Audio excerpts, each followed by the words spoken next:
be given 5 menus, each put together by a potential blind date. The 5 men behind the menus have all come up with a 3-course meal, but Sharon will.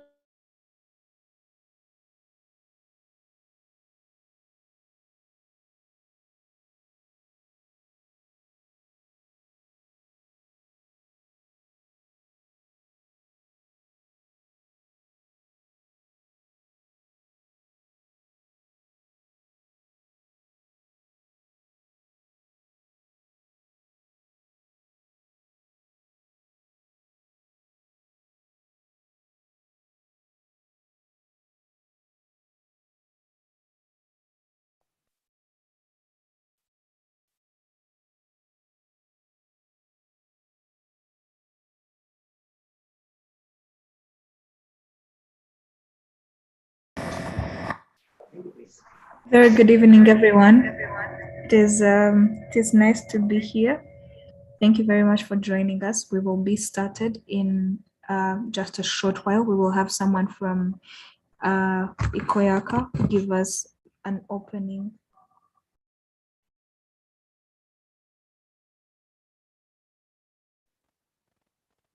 Apologies for the sound.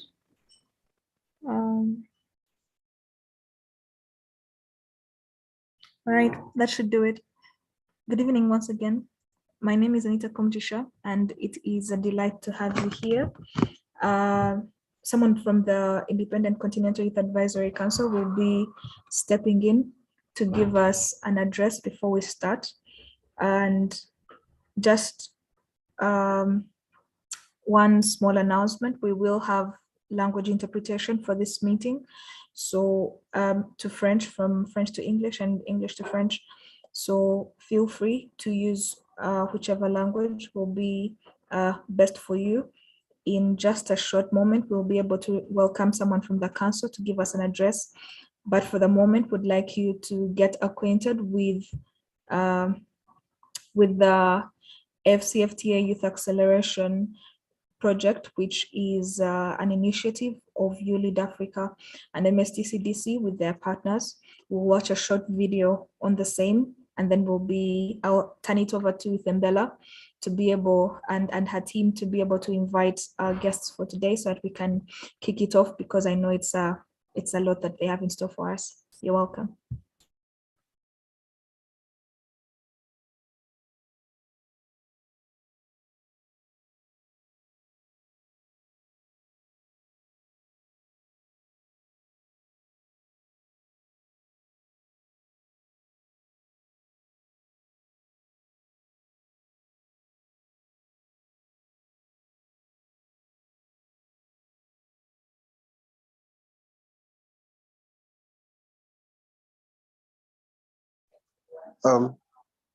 Komi, can you hear me?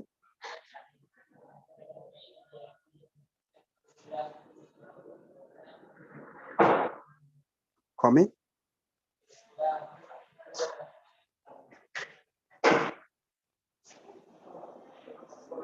Yes, please, David, go ahead. All right, thank you so much. Colleagues, once again, thank you for joining us today.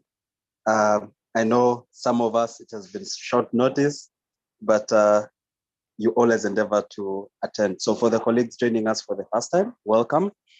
Apologies, I'm not able to put my video on. I'm on transit at the airport right now, but nonetheless, allow me say thank you so much for joining us for this Engage series. My name is Zamolot Alan David, and I am the chairperson of the Independent Continental Youth Advisory Council on the AfCFTA, an initiative mainly that was created by the African youth from all over the continent to ensure that, that each member, each African youth in trade and a woman and in trade actually know about the AfCFTA, but also participate in intra-African trade. So the goal and the mission of the Advisory Council is just mainly to ensure that each youth in every part of the African continent is engaged in the AfCFTA related processes. And also, since the AfCFTA processes are country-led, we have country chapters in currently 44 member states. And in each member state, we work closely with the governments there to ensure that our youth meaningfully participate in the processes, specifically the upcoming negotiations on the Protocol of Women and Youth in Trade. Yes, so what I'm just doing is just to welcome all of you. Let's have a fruitful discussion. And just introduce, today we are mainly looking at SADC, Southern African region. We are profiling the Southern African region to mainly understand how prepared is the region when it comes to AfCFTA implementation. And also there is going to be a specific focus on Eswatini. Eswatini is one of those countries that was actually one that was first to sign and ratify in the SADC region. So it becomes very important to understand this country that's first signed and ratified the AfCFTA. How are they prepared in terms of involving African women and youth in their country in the implementation process of the AfCFTA, since they were actually the lead and the champions in signing and ratifying the AfCFTA, but also in general, broadly in general, what does the SADC have in terms of youth engagement in the AfCFTA? So we have experts, but allow me give it to you, Thembela, to take it up from here. But thank you so much. Let's have a fruitful discussion. And please don't hesitate to leave your questions on the chat. The team is able enough to read them, but also our guests will also be kind enough to read through and also be able to answer while they make their submissions. So thank you so much and welcome once again. Thembela, if you're ready, kindly take it up from here and have our speakers introduced. Yes, or Komi. Yep, thank you.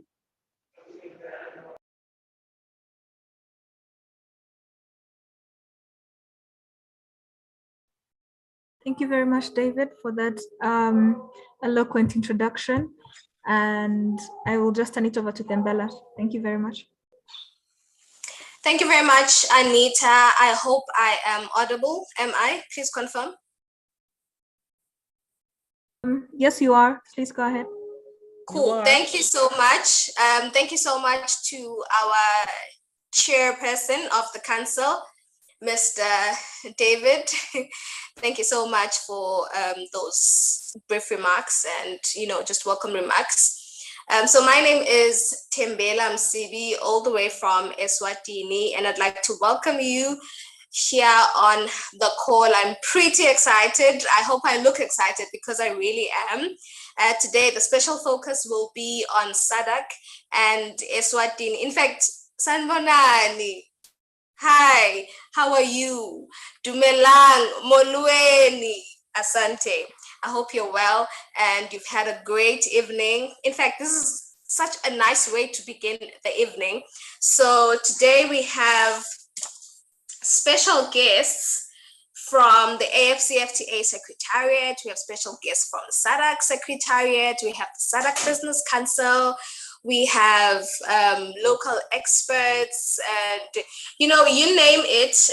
More especially, we have our champions on call as well. So before we move on, I'd like to call upon Nhlanhla Ngwenya, the chair, pardon me, Nhlanhla Ngwenya, the country champion for Eswatini. Just welcome us and then we'll proceed. Thank you.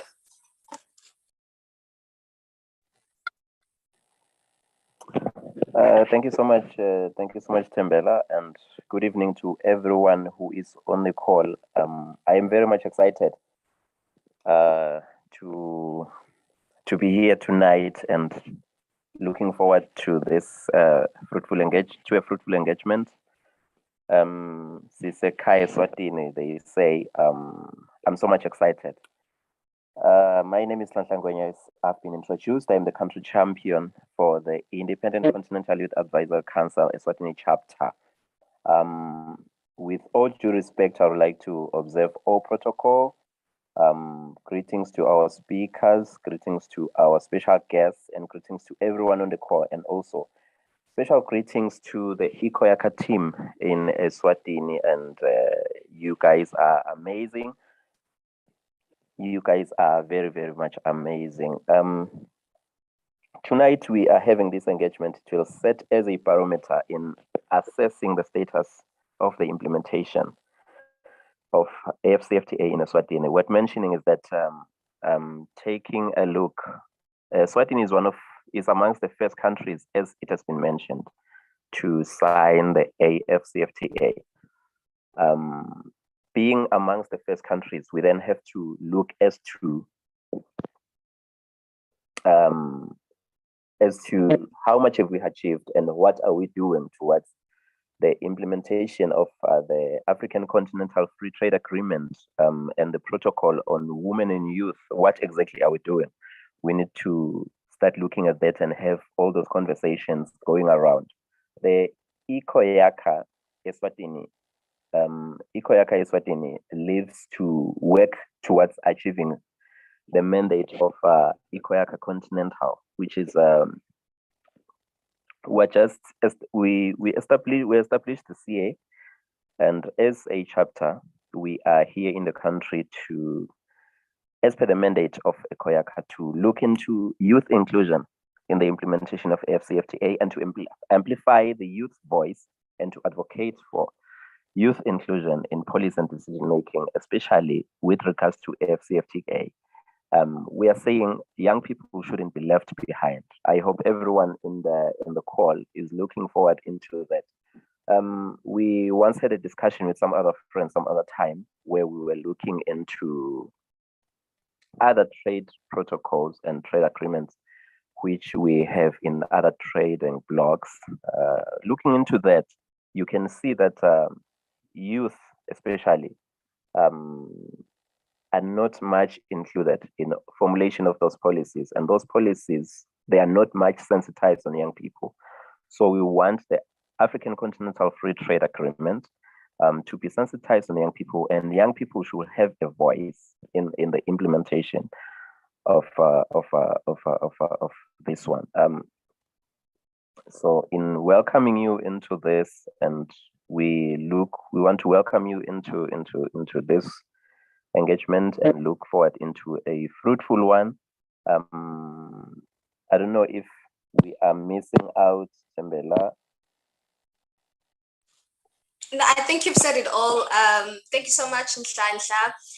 Yeah, just to reiterate what Nhlanhla has said, we as the AfCFTA Youth Advisory Council, we really want to galvanize young people, want to make sure that young people become industry players, that they become players actually in intra-African trade.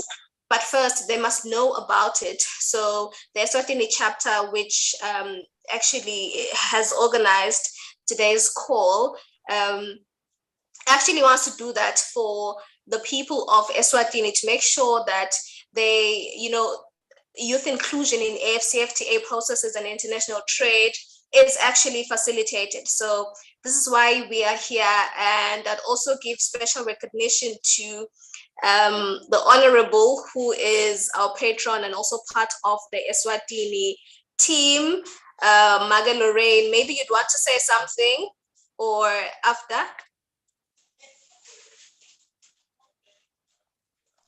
After. Awesome, thank you very much, Honorable. So let's move on. So I would like to recognize the presence of the AfCFTA Secretariat through Ms. Marie. I know that we had said that Mr. Prudence was going to come through, but unfortunately he was held up. So intervention then came in through Ms. Marie, who is a gender and trade expert at the AfCFTA Secretariat, still relevant, and we really cannot wait for AfCFTA nuggets from her. Perhaps she could come through and say hi before the big presentation. Ms. Marie? Yes, thank you very much, Tembela. I hope everybody can hear me. Yes.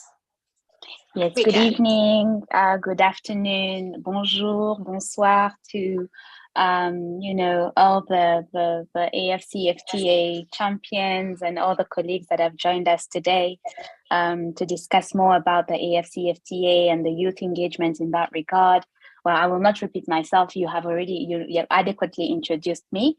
So it's really an honor to be here and share some perspectives from the AfCFTA Secretariat side. Thank you. Very well. Thank you so much, Ms. Marie. So we'd also like for Mr. Reynaldo from the AfCFTA, oh, pardon me, the SADC Secretariat to come through and just to say hi ahead of his presentation.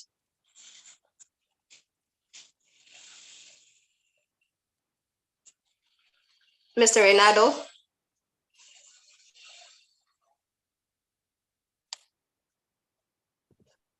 Okay, maybe not yet. Oh. Good evening. Yes, that's me. Good evening. Good evening, Mr. Reynaldo. Yes, my name is Reynaldo Mendiat. I'm from the SADC Secretariat. Yes, I was saying that I'm program officer to the SADC Secretariat, responsible for trade. And also I've been following the developments under the AfCFTA, COMESA, EAC, and the SADC tripartite, as well as SADC free trade area. So we can discuss almost everything on those themes. And of course, the AfCFTA Secretariat also will support on the continental matters. Thank you very much. Thank you very much, Mr. Reynaldo. We can't wait to also hear your presentation. And I see that Mr. Mwaipopo is in. Could you please say hi? Just a quick one. Thank you so much, and good evening, colleagues. My name is Isaac Mwaipopo. I work for the Center for Trade Policy and Development in Zambia, where I serve as the Executive Director. The Center for Trade Policy and Development is a think tank that generates evidence to support advocacy efforts. Thank you. Thank you very much, Mr. Mwaipopo. Mr. Tulo, you're up next. Please just say hi. All right. Hi, Tembela. Good evening, everybody. My name is Tulo Makwati. I'm the coordinator for the SADC Business Council. So I'm happy to be invited to this meeting. I'll be sharing my insights coming from private sector. For those who might not know us, the SADC Business Council is a regional apex body that represents the interest of national private sector associations from the 16 SADC member states. I see my colleague Reynaldo is here. So Reynaldo, you will definitely have to intervene from a public sector perspective. Me and you were talking, I think, this morning, so you know what to do.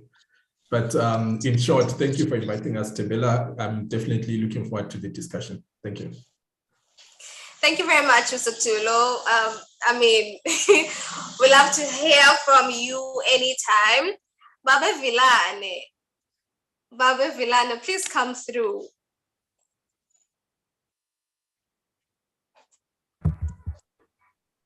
Good evening, Tembela and all protocol observed. Thank you for the invite, and I hope we do and can share, I think, with the group around our knowledge and experience. I'm with UNDP Country Office Eswatini as private sector specialist and currently developing the AfCFTA trade strategy or implementation strategy for Eswatini under UNECA. But glad to be part of this meeting today. Thank you.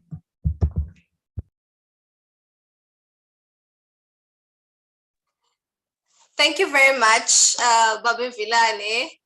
And lastly, Ms. Ruth, can you say hi? All right. Thank you so much, Tembela. Good evening, team. All protocol observed. Good evening, everyone. Please let us be able to be free and discuss issues that are in line with the African content free trade areas. We promote creating one single market for our African continent. Thank you so much. Thank you so much, Ruth. So we'll hear a lot about the recent event that was hosted in Zambia, the declaration of the AfCFTA, if I'm not mistaken. So we'll hear a lot from you about it.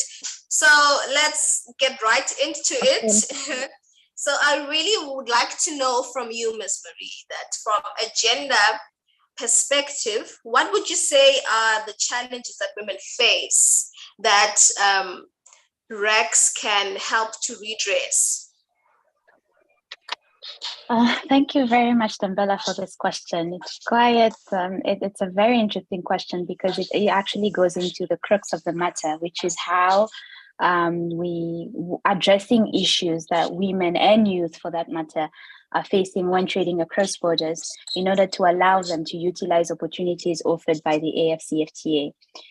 The AfCFTA Secretariat, in collaboration with some key partners such as UNDP and UN Women, conducted last year national consultations and regional surveys of women in trade in order to understand, to engage with them on the key constraints, or the main constraints that they face when trading across borders on the continent, and where they see the solutions lying. These consultations, of course, were also held with the purpose of making sure that the development of the protocol on women and youth in trade that was mentioned by one of my predecessors is inclusive and truly addresses the constraints and the challenges that women are facing. So these consultations give us some very interesting insights into the challenges that they are facing. Some of them actually relate to information, access to information. First of all, the knowledge of trade agreements and how they work, access to trade-related information. This relates mainly to procedural and regulatory requirements at borders and beyond the borders, limited access to finance, so proper financing based on the fact that financial institutions only offer financial products that are best suited for firms that operate on the large scale, which is not necessarily the case of women and youth in trade, who studies have found mostly operate at small scale or even in the informal sector. So the financial products that are currently available are not necessarily tailored to the activities that they carry out at the moment. There was a lot of, the women that were consulted also pointed out limited access to productive resources. That also includes land, based on some customary practices. They are also they also confront issues related to social norms that are more related to their position as women in society. They have limited access to inputs and technologies, lack of skills and infrastructure, and lack of security at border posts, limited sanitation and hygiene facilities as well at border posts, violence, bribes, fines, confiscation of goods, harassment and sexual abuse by border authorities, just to cite a few. As you can see, there are some supply constraints that women are facing, but there are also some challenges that are not related necessarily to supply, but to the constraint side, to the supply side, sorry, but are related mostly to the perception of the position of a woman in society, but also that are more specific to the scale of the trading activities, which are, as I mentioned before, are mostly at small scale and at the informal sector and at the informal level.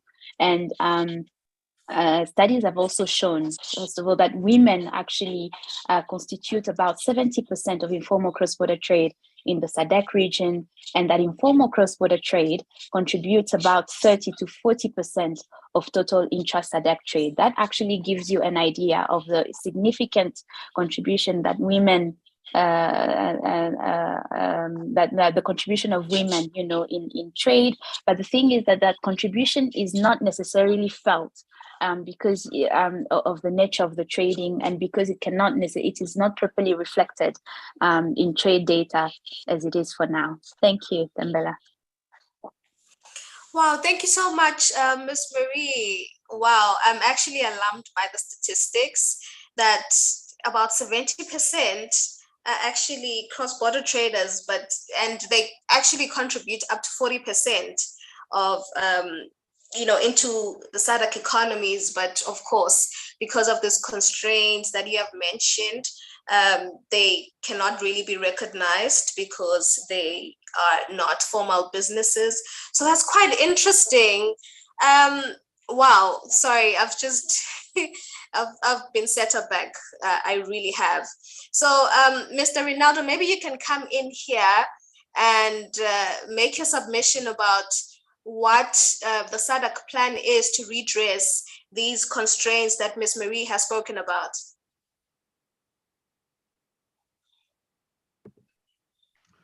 Yes, okay. This time I'm not going to put the video to avoid the problem with the network. Not a problem. Yes, I'll start by saying that, as you know, SADC is a regional economic community. And because of that situation, we look the intervention of SADC are much broader, including matters of peace, security, social affairs, trade facilitation. So it means that when we are trying to support the youth and women in trade, including the AfCFTA process, we are our intervention cover a much broader matters that all of them together will support, will enhance the role of youth and women in trade. With no security, nobody can trade, even the small cross-border trade. With no social affairs issues, with no other regional integration matters, with no those conditions created, so you cannot even trade at the SADC level, and for sure you cannot also intervene at the continental level. So SADC basically is building the foundation pillars to sustain the regional integration at the SADC region as well as the continental level. So our intervention covers peace, as I said, things related to security, but also market integration, industrial development, infrastructure. That's a very important component for continental trade, infrastructure.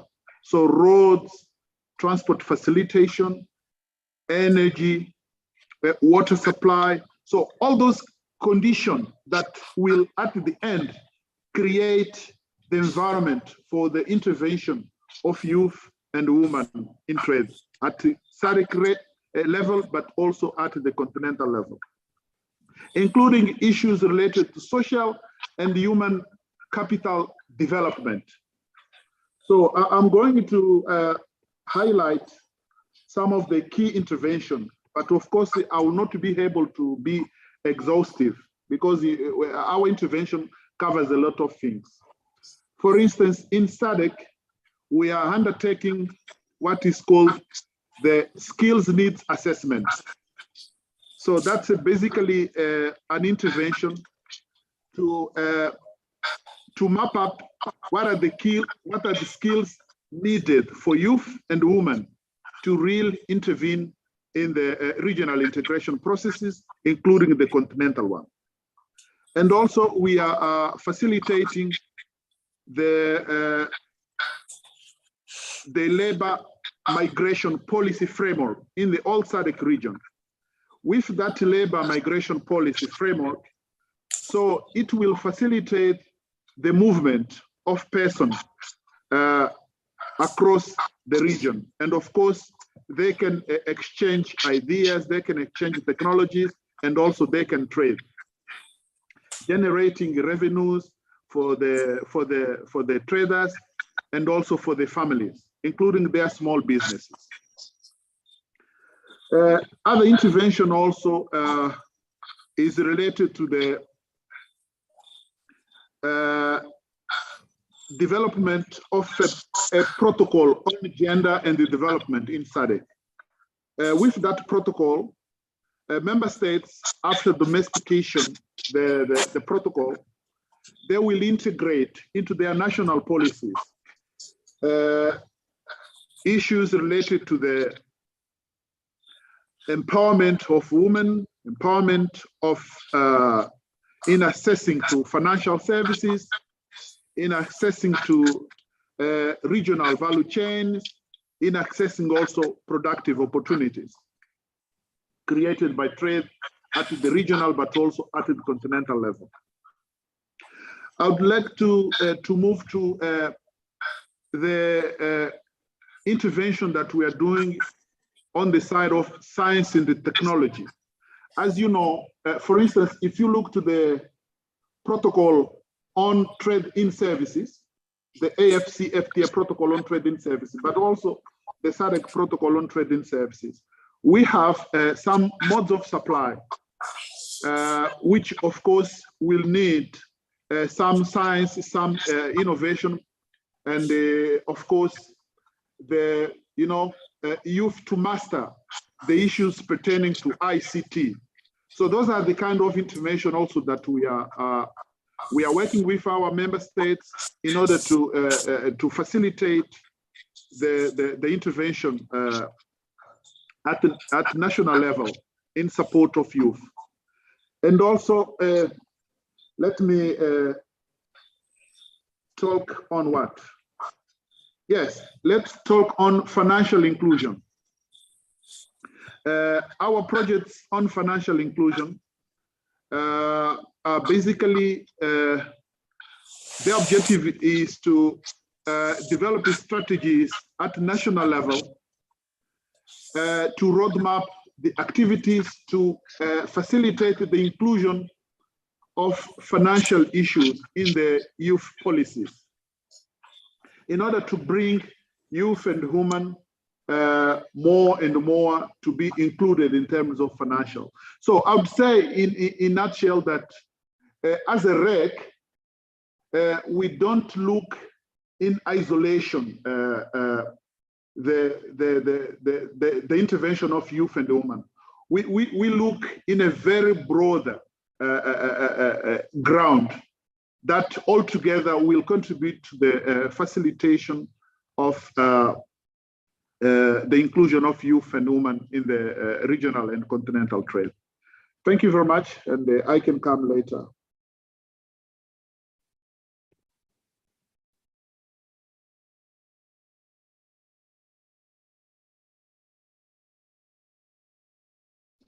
Thembela, you're muted.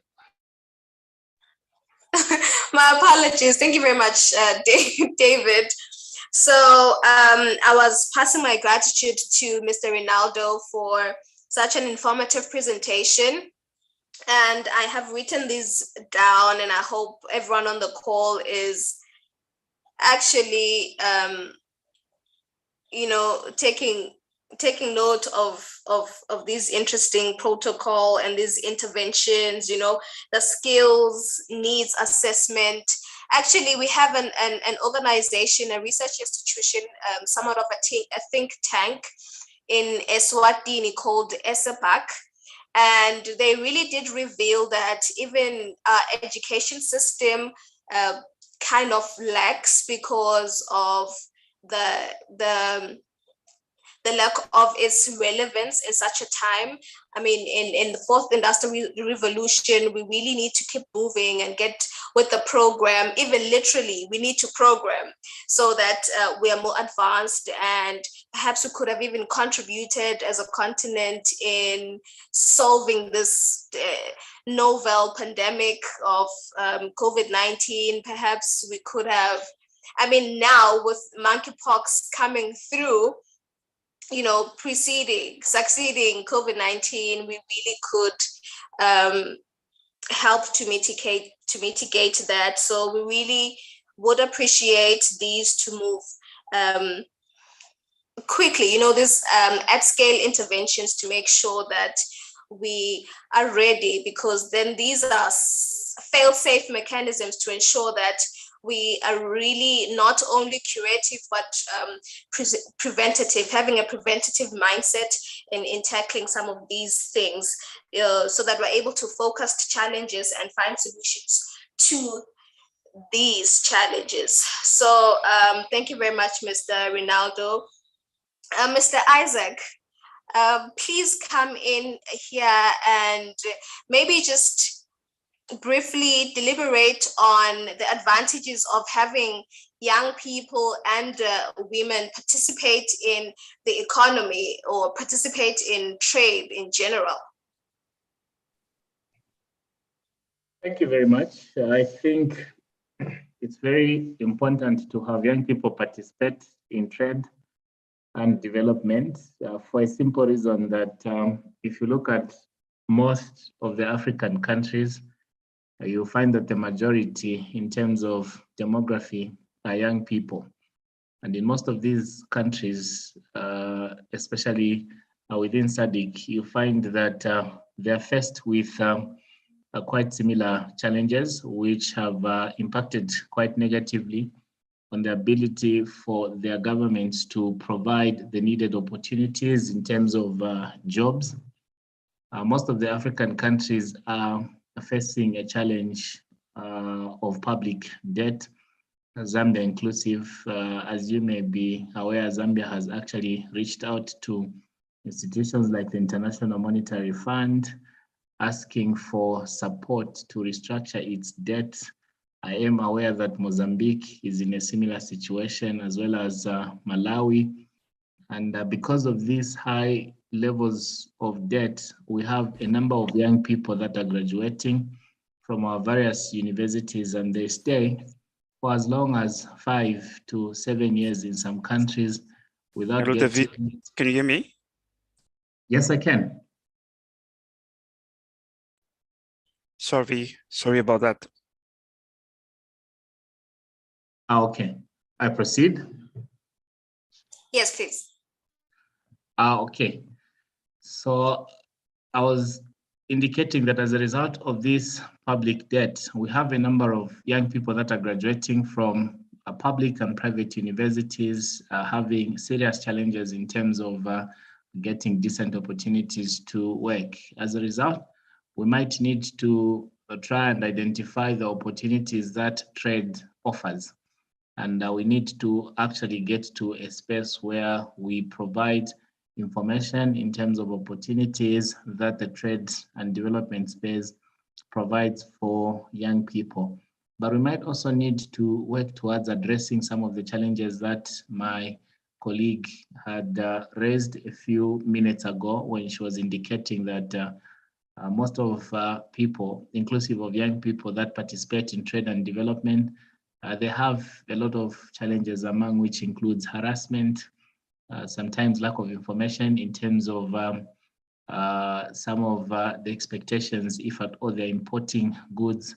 And you'd find that because of such a lack of information, it ends up making it quite complicated for young people to engage in trade, be it the importation or exportation of commodities.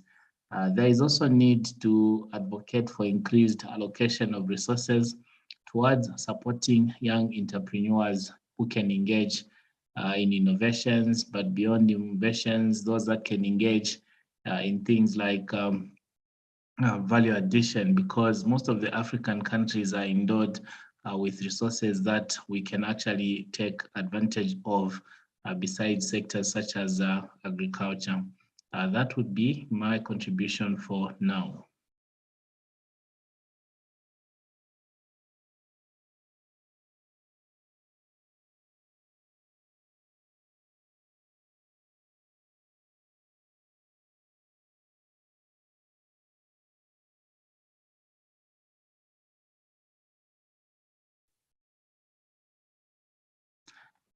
Were you able to get me? Yes, yes. Okay.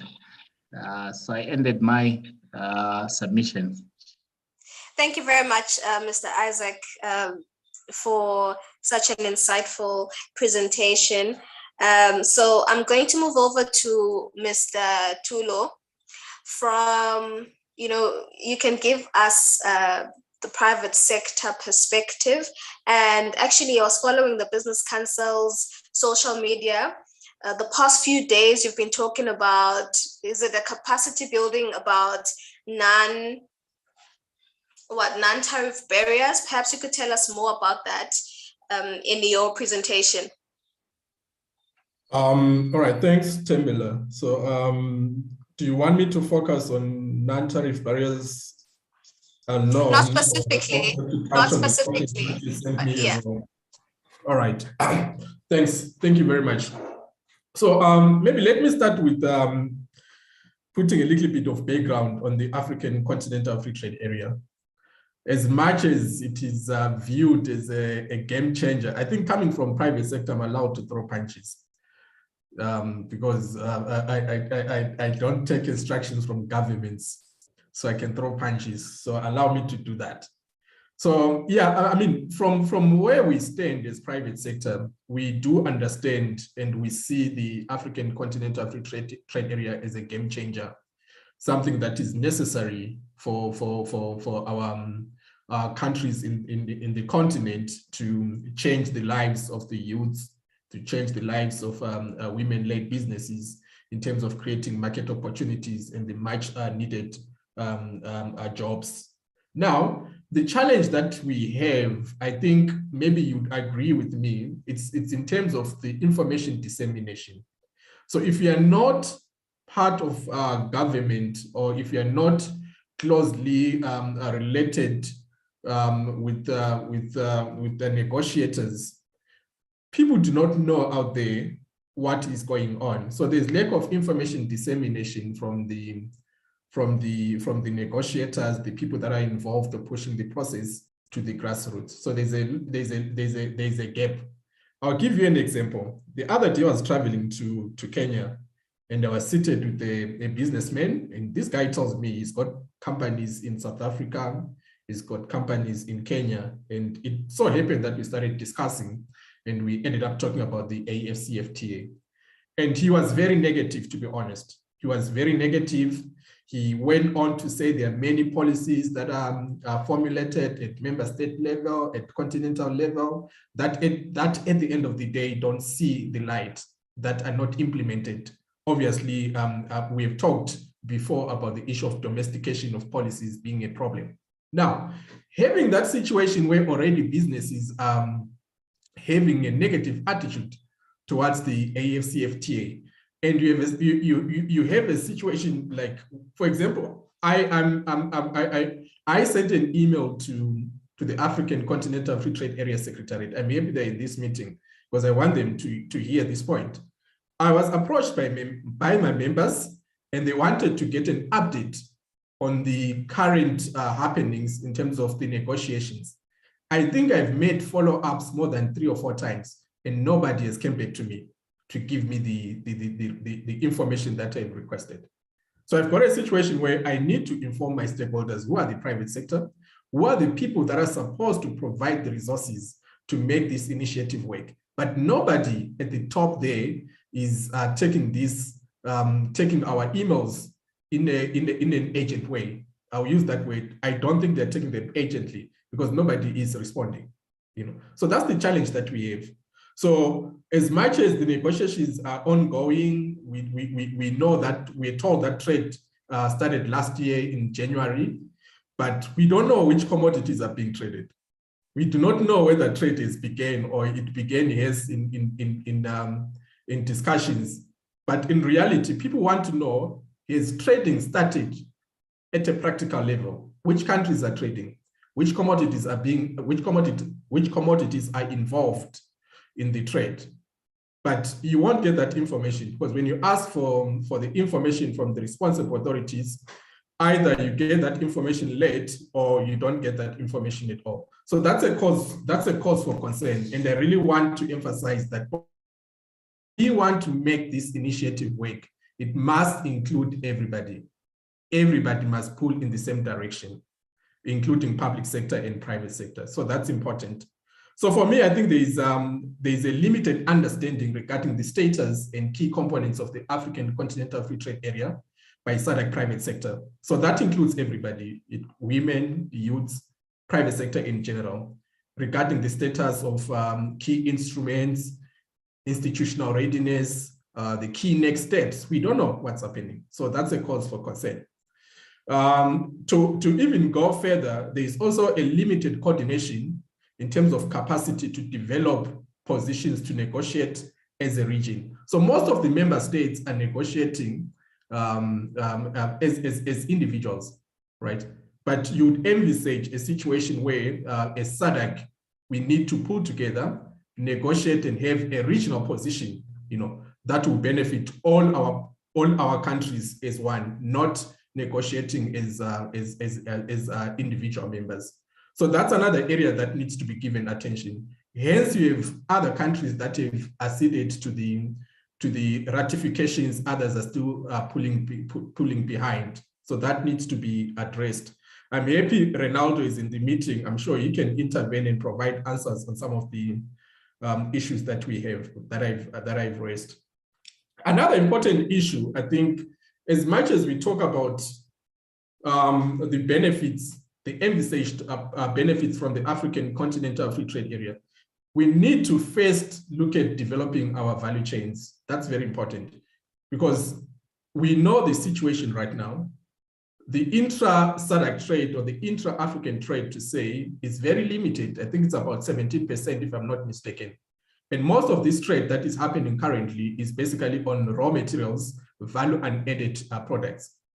If we are serious about creating jobs for the youths, if we are serious about creating jobs for women and everybody else, we need now to start focusing on developing value chains, where instead of exporting raw materials, we add value into our products in such a way that brings more income to our countries, in such a way that it brings more, it creates more jobs.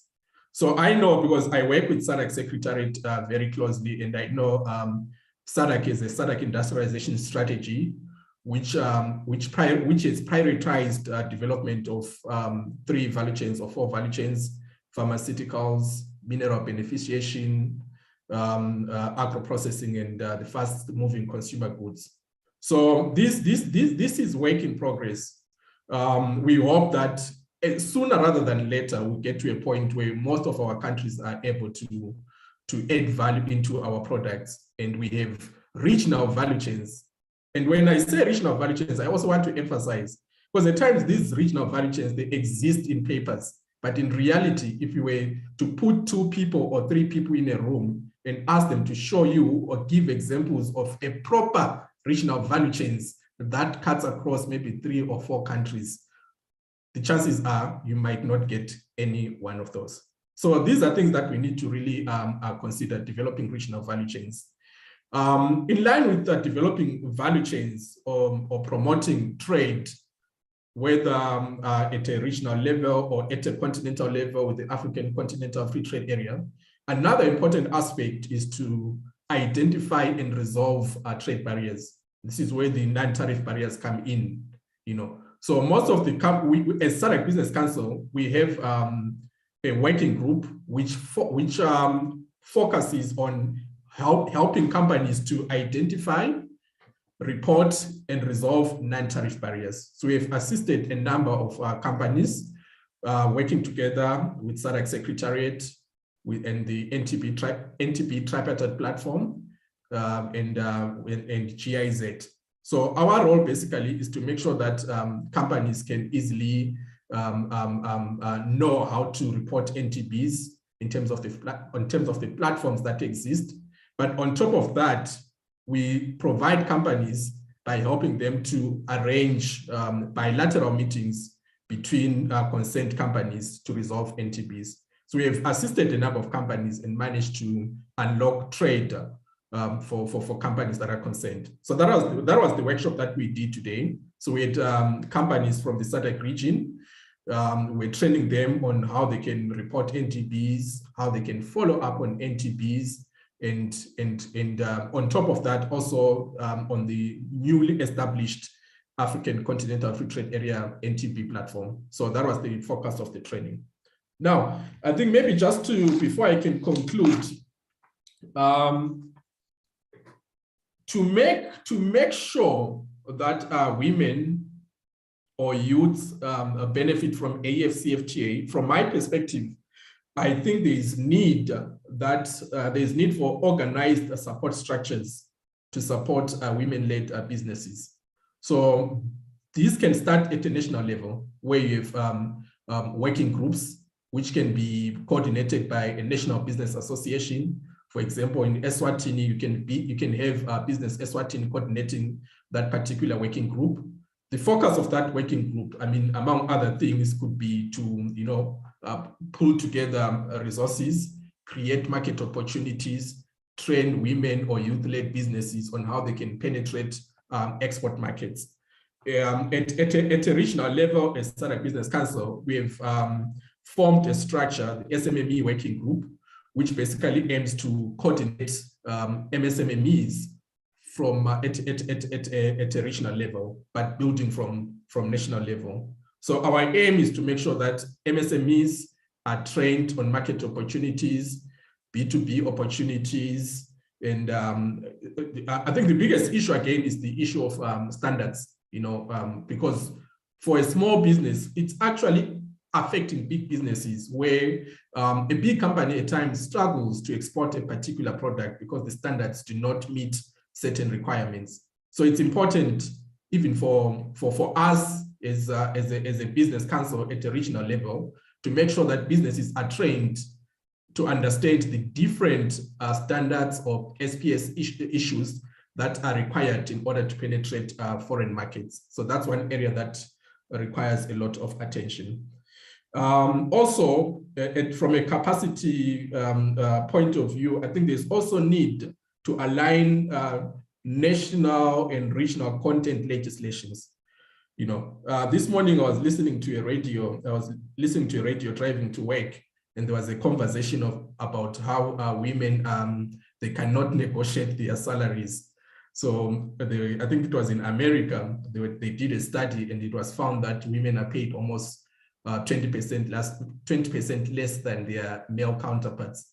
So we need to make sure that as policymakers, it's important that when we design national or regional content legislations, we also set aside probably some quotas and reserve them for youths or reserve them for women-led organizations as part of building capacity and as part of making sure that they also participate in value chains. I think that's important, because if we want women or youths to really benefit from the African Continental Free Trade Area, they need to be supported with these opportunities, starting at a national level and cascading to a regional level. And maybe last, I think another important point, I was talking to a colleague of mine from the SADC Banking Association. So for those who might not know, the SADC Banking Association has, they run a SADC regional payment system, So it's actually important for traders in the region. When you buy a product in South Africa, you want to, maybe you're in Botswana, so you can actually pay for that product while you're in Botswana using their, what is called the SADC RTGS, and the payment will reflect immediately, right? It happens in real time. Now, the advantage with the SADC RTGS is that the transaction costs are less compared to our normal banking channels. So that's an initiative that has been put together to enable and encourage cross-border trade between SADC member states by reducing transaction costs.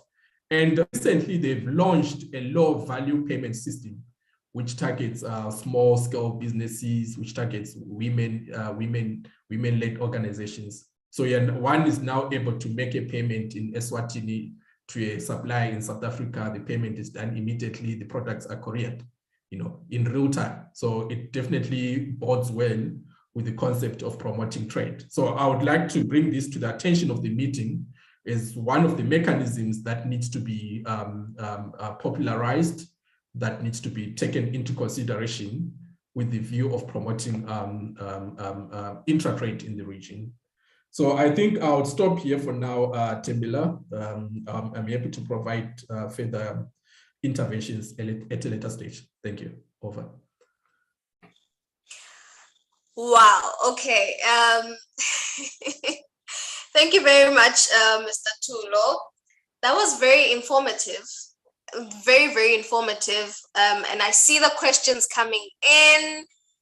Yes, they are quite a lot, but we will be able to answer all of these later on. There will be a lot of time, ample time to address these questions. I just want us to then now talk about the Eswatini context. And I know that we are in the presence of Mr. Vilane. He's on call, and it seems he is not alone. He came with the whole institution of UNDP Eswatini, I see. Mr. Vilane, please come in. Perhaps you could first comment about what has been spoken and talk about how far we've gone with the domestication of the AfCFTA and where things are really with youth inclusion and women inclusion.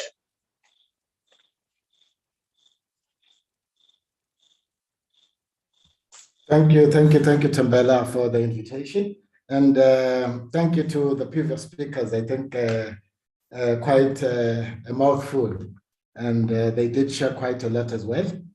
I think around the work that the SADC Secretariat is doing in terms of trying to support, the youth and women within the current trade agreements.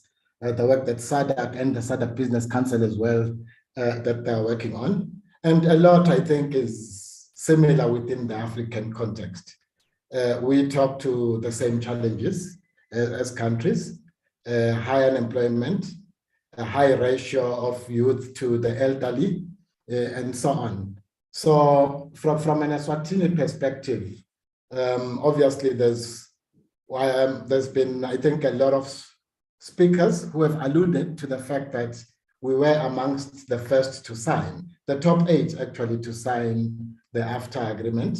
And we have submitted our offer in terms of, because obviously you must appreciate that Eswatini negotiates as a customs union. We do not negotiate individually. We are a member of SACU. And in that regard, we have a common external tariff with other parties. So at the SACU level, South Africa, Eswatini, or SACU member states submitted their offer in December of 2020. So in essence, Eswatini is a full member of the AfCFTA, and currently there is work to support the implementation aspects, like I've hinted of the work that the United Nations Economic Commission for Africa is currently doing, where they are providing support for the development of an implementation strategy for AfCFTA for Eswatini, focusing on both trade in goods and trade in services. And in that regard, there is need to sort of address the issues of gender mainstreaming in terms of women and the inclusion of youth. Obviously, coming from a UNDP perspective, there has been as well work that has been ongoing to support the implementation aspects of the AfCFTA. There is currently an MOU between UNDP Eswatini Country Office, or rather with the AE Trade platform, to try and sort of support local traders around digital trading platforms and payment gateways that allow for people to receive money directly.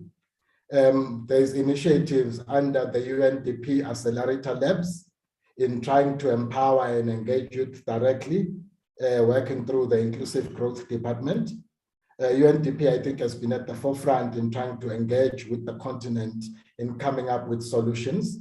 And with the launch of the UNDP Futures Report in 2020. And the report was developed jointly with the African Union Commission and the SADC Secretariat that also identified value chains for value addition for the region, taking into account the offers that were tabled and the tariff structures, where the automotive industry, leather and leather products, cocoa, soya, textiles and apparels, pharmaceuticals, vaccine manufacturing, batteries, mobile financial solutions, and cultural and creative industries were identified.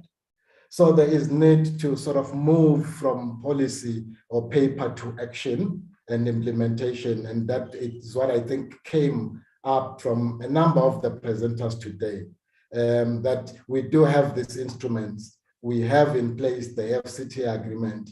What's next now is the implementation aspect. And from an Eswatini perspective, we are not different. The issues of women inclusion continue to be one of the key challenges that the government battles with. High youth unemployment. We talk of more than 65% of Eswatini's youth being of Eswatini's population, being below the age of 35. We talk to about 2/3 of SMME enterprises, much as they're women-led, those tend to be at informal and micro level. And according to the FinScope SMME survey for Eswatini, women entrepreneurs are not likely to own a high-growth enterprise in Eswatini. So there is need to address those challenges in building, I think, an entrepreneurial ecosystem that addresses some of the challenges that some of our speakers have alluded to, and that talks to limited access to opportunity, limited access to markets and information around trade and trade access, low entrepreneurial culture in the context of Eswatini. If you talk to local enterprises, they will tell you they have challenges around access to finance. But if you engage banks and other institutions, Eswatini's financial institutions sit with very high levels of liquidity.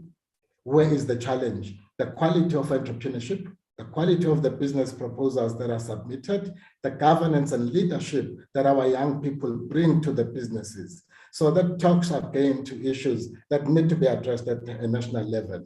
The UNDP Private Sector Development Strategy identifies these areas, and in seeking to develop solutions around that, proposes extended mentorship services for young people going into business, the need for strong business development services to ensure that we improve the entrepreneurial culture, management skills, and such other capabilities of our young people, whilst also talking to the issues around the weak savings culture, addressing issues of informality and so on. When you talk to women in trade, we talk to informal traders mostly and cross-border trade. So how do we then support those women in those areas? What are the impediments and constraints to informality and addressing those in bringing them up? So as part of those solutions, like we stated, it's coming up really and considering the fact that after to UNDP is a development accelerator for a Made in Africa revolution. That revolution takes a change in the industrial architecture of the continent. We have an agreement, yes, but have we changed the production value chains? Have we changed the production systems of Africa? Or we still rely on a continent that looks at foreign direct investors who come into Africa to take advantage of opportunities like the AfCFTA? If AfCFTA is to deliver for Africa and Africans, we need to capacitate our own people to take positions within the industrial framework and architecture of our countries. So the need for training, capacity building, skills development and enhancement programs is very important in making sure that we can pull our people up. So a lot has been spoken, a lot spoke around the value chain linkages and the need for trying to identify opportunities within the region for accumulation and entrepreneurship ecosystem, increasingly diversified African products with value added logo and so on. So in essence, these are some of the issues we need to address. At a national level, from the Eswatini perspective, there is need for the government to put in place a youth policy or a youth empowerment policy. We do not have such policies in place, and governments do not work on reaction. They work around policy frameworks. So the need for a women empowerment policy, a youth empowerment policy, the need for a private sector development strategy that talks to governments, ambitions and direction towards supporting private sector. But at the end of the day, if we are not producing product, what will Eswatini be exporting to the rest of the world? My colleague from the SADC Business Council said, are we really trading? And the reality is, if you look at Eswatini's export profile today, we are selling to Kenya, Tanzania, and such other countries. What are we selling? We are selling sugar concentrate. We are selling sugar. Where are the products coming from indigenous Swati producers and traders? We are not producing. We are not adding value. We do not have the requisite infrastructure to support dynamic exports. The need for quality assurance infrastructure, for example, where they spoke previous speakers around the standards and sanitary and phytosanitary issues. If you want to export a product out of Eswatini, it needs to be certified and qualified. We do not have such lab infrastructure in the country, so we need to send such samples to South Africa at a very high cost to the entrepreneur, where in the context of Eswatini, we pay more than 200, 300% of what other entrepreneurs in other countries are paying. So those are some of the areas really that we need to talk to, and addressing the issue of getting people to move within the region, mutual recognition agreements in terms of accepting skills and so on. Our young people are heavily involved in creative industries, music, ICT in terms of digital platforms and so on. What are we doing to support that new dynamic? So I think that talks really to some of the policy issues that we need to talk to, whilst at the same time addressing the issue of the entrepreneur himself, the issues that we touch to, the quality of entrepreneurship, the issue of governance, leadership, and so on. But it's very difficult to change someone at an elderly age. So the need to also look at our education systems such that we move away from developing white-collar workers to developing entrepreneurs. Thank you. Wow, thank you very much, Mr. Villane, for just giving us this Eswatini context about what the situation actually is on the ground, the gaps, the opportunities that are there. And I mean, I'm quite concerned as someone who is from the country and being young and also being a woman about the status of the economic status and the inclusion status of the country. And yes, I would support the youth empowerment policy route. I think it could perhaps solve a lot of our problems, and so that our young people and our women actually feel like they are included.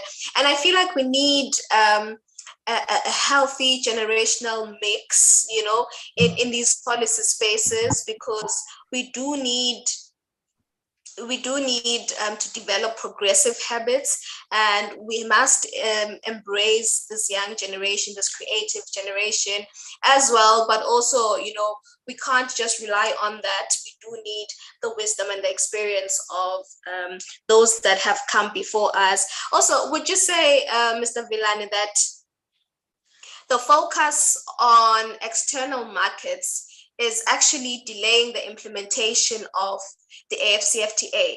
External markets, meaning not within SACU, or not within SADC, or not within Africa. Would you say that that delays the implementation of the AfCFTA? Or maybe the focus on FDI is delaying the implementation of the AfCFTA in the country? It's actually a combination of all those factors, Tembela. On the one end, you look at the proximity of trade in saying it's cheaper for us to trade within the region. The impact of COVID-19 on transport costs has been, phenomenal. You look at a container that was costing 50,000 in Malangeni before COVID, moving from the UK to Eswatini, costing 100,000 today. That's double the amount. So it is cheaper for us to trade amongst ourselves. But again, I'm saying the reality is we are not producers of those products that Africa is importing. We are importing those products from other developed economies because as a region, we are not adding value to our projects. So for us to take advantage of the emerging opportunities within the AfCFTA, we must change our industrial architecture, where our young and indigenous producers now go into mainstream manufacturing to take advantage of the opportunities within the AfCFTA and other markets. But we need to change the way we do production. Instead of relying on FDI, as you say, we need local producers. We need export-ready local producers. We need systems to get them from export-ready to exporting and so on. So it's a whole ecosystem that needs to be put in place to support entrepreneurship and industrial development of the African indigenous entrepreneur. Well said. Thank you very much, Mr. Villane. I'm still concerned, but perhaps we will, you know, as an organization, as the AfCFTA Youth Advisory Council, perhaps we will engage your office on how we can move forward to be able to empower the young people of Eswatini, or just, you know, just to create you know, some solutions to these problems that you have raised. Okay, so I also want to throw it back to the panel to say that the SACU issue, I'm not sure if you could speak to it, Mr. Rinaldo, to say, does it create fragmentation? Because as Mr. Tulo said that, you know, it would be great to have a regional stance as SADC, but it seems like they are SACU countries and then there's SADC as well, or is SADC looking to implement a regional customs union? Yes, okay, thank you very much. On that SACU issue, let me say the following. Of course, under the protocol on trading goods, the SACU member states are negotiating as a group at the AfCFTA level. So it means that Eswatini, Lesotho, Botswana, South Africa, and Namibia, on matters pertaining to trade in goods, they negotiate as a group.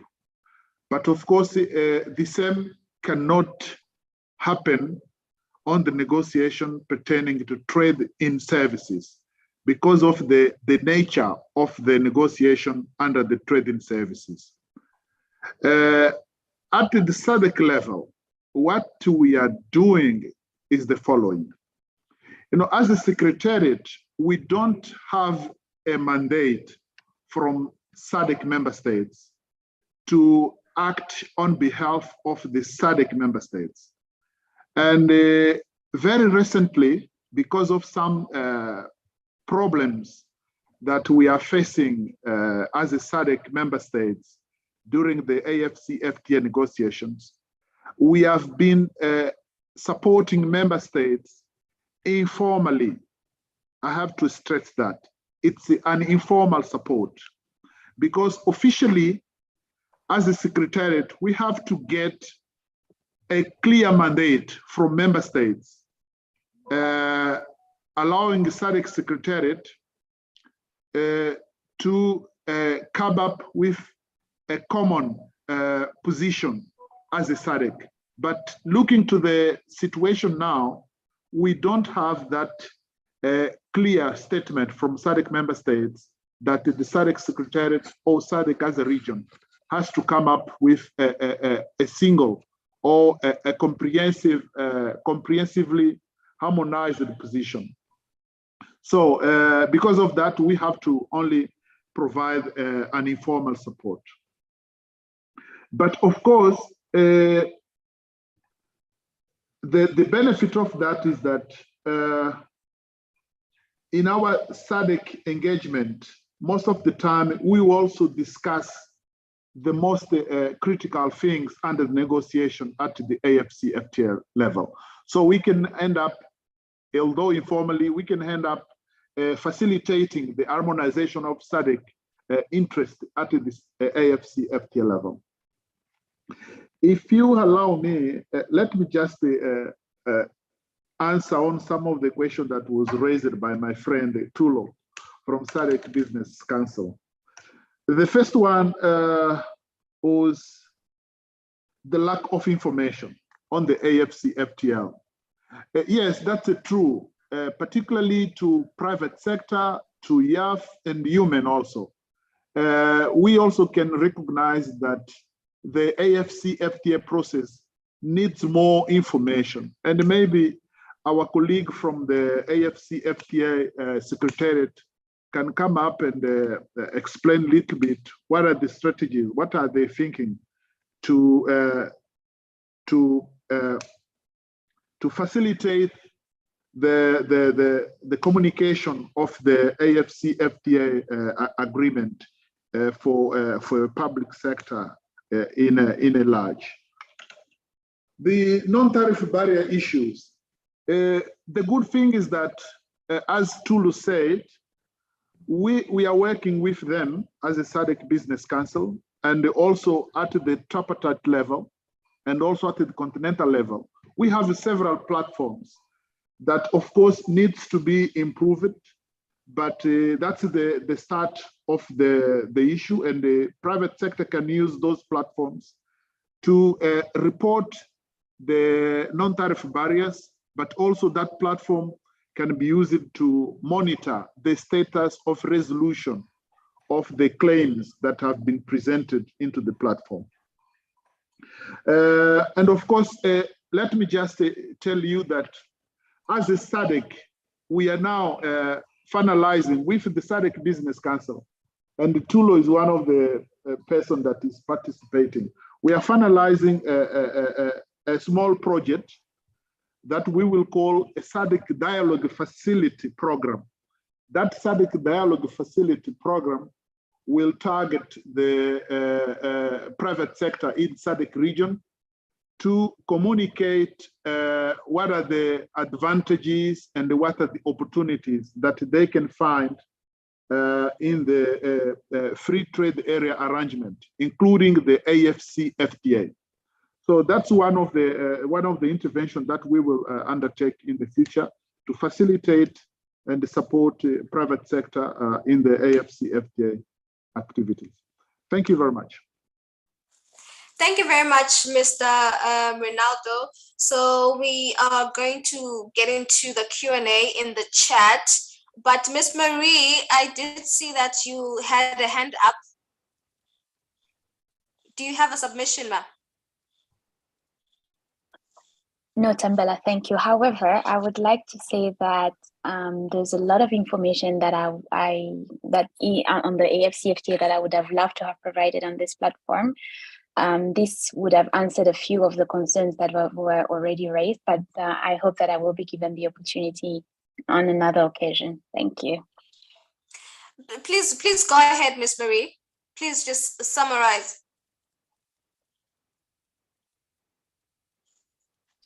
Thank you, Tambela. So I've tried to put a few information on the chats regarding the status of negotiations, and of course, some of the preparatory work that the AfCFTA Secretariat has been doing with regards to the protocol on women and youth in trade. I did hear from all the interventions that I've heard so far, I gather that there is need to disseminate information about the AfCFTA, about the status of negotiations, but also try to improve the understanding of the private sector of how they can actually leverage the opportunities offered by the AfCFTA. What would be of interest is that the AfCFTA, I mean, some supporting tools and instruments were developed to support the implementation of the AfCFTA. And I would like to discuss some of them a little bit more. The first one is the rules of origin, which normally, which set criteria which would confer an AfCFTA nationality, if I may speak that way, to a specific product. Basically, the rules of origin determine whether or not a product qualifies for AfCFTA tariff preferences. The rules of origin are currently being finalized. Only we have a few pending tariff lines that still need to be finalized on textile and automotives that still need to be finalized by member states. But generally, the rules of origins will be ready, will be finalized very soon. And the AfCFTA Secretariat is also developing a rules of origin manual that will provide the information regarding all the thresholds of all the requirements that a product needs to fulfill in order to qualify for AfCFTA preferences. Another tool that may be of interest to participants here is the non-tariff barriers online mechanism. I believe one of the speakers has spoken about, mentioned it earlier. And this mechanism is actually an online tool that allows traders to report non-tariff barriers with a view to resolving them. An institutional framework has been put in place to ensure an efficient and timely resolution of non-tariff barriers that are reported on the mechanism, and the mechanism is free and available to all. I will provide the link on the chat. I invite you to explore the mechanism and to see how it works.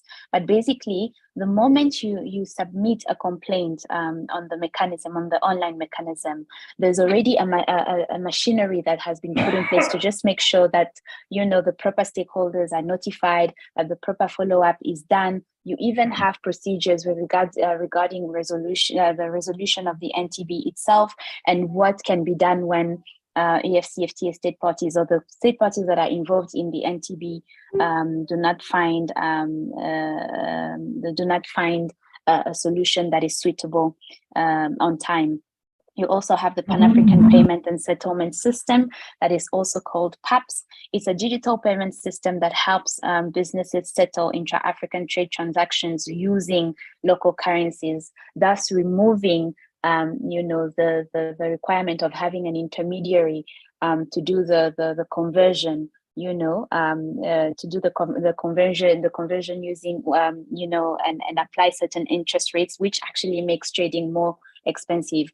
The PAPS allows a trader, let's say in Eswatini, to be able to pay in the local currency for goods or services that he or she is obtaining from Kenya or Uganda or DRC, and the counterpart will be able to will receive the amount in his or her local currency.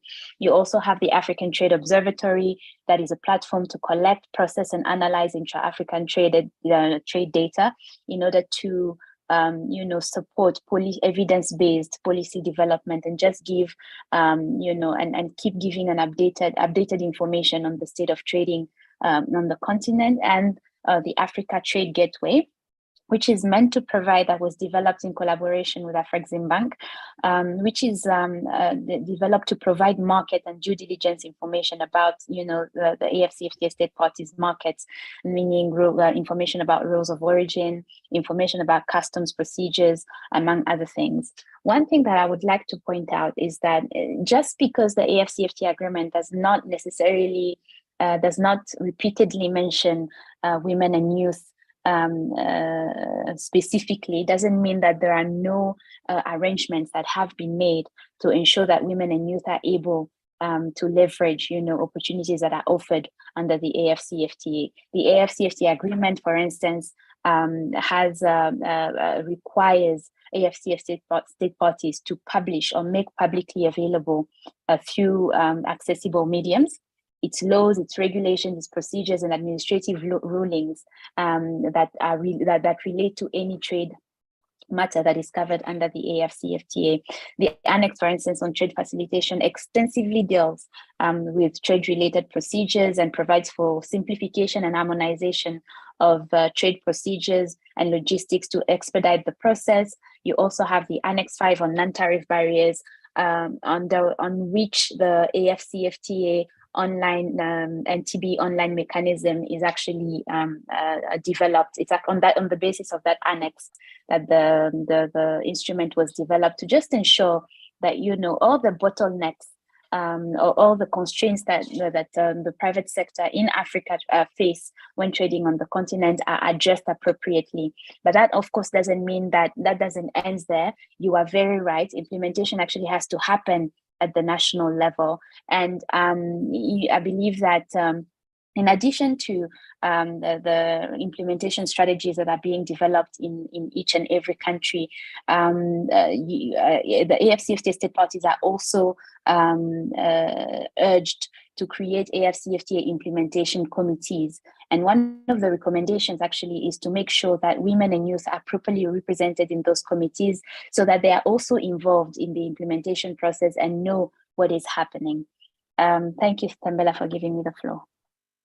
Thank you very much, Ms. Marie. And I see that in the chat box, you have given us a website that we can, a link that we could follow to access a lot of this information that you've just shared with us.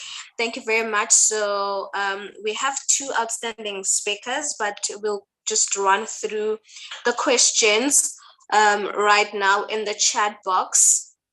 But first, I would like to appreciate the Eswatini Investment and Promotion Authority that is present through Mr. Sibusiso Mnisi, and he makes mention of the fact that the Eswatini Investment and Trade Promotion Authority is here to assist Eswatini youth and women-owned to export. We run programs to export readiness and promoting them with buyers from abroad.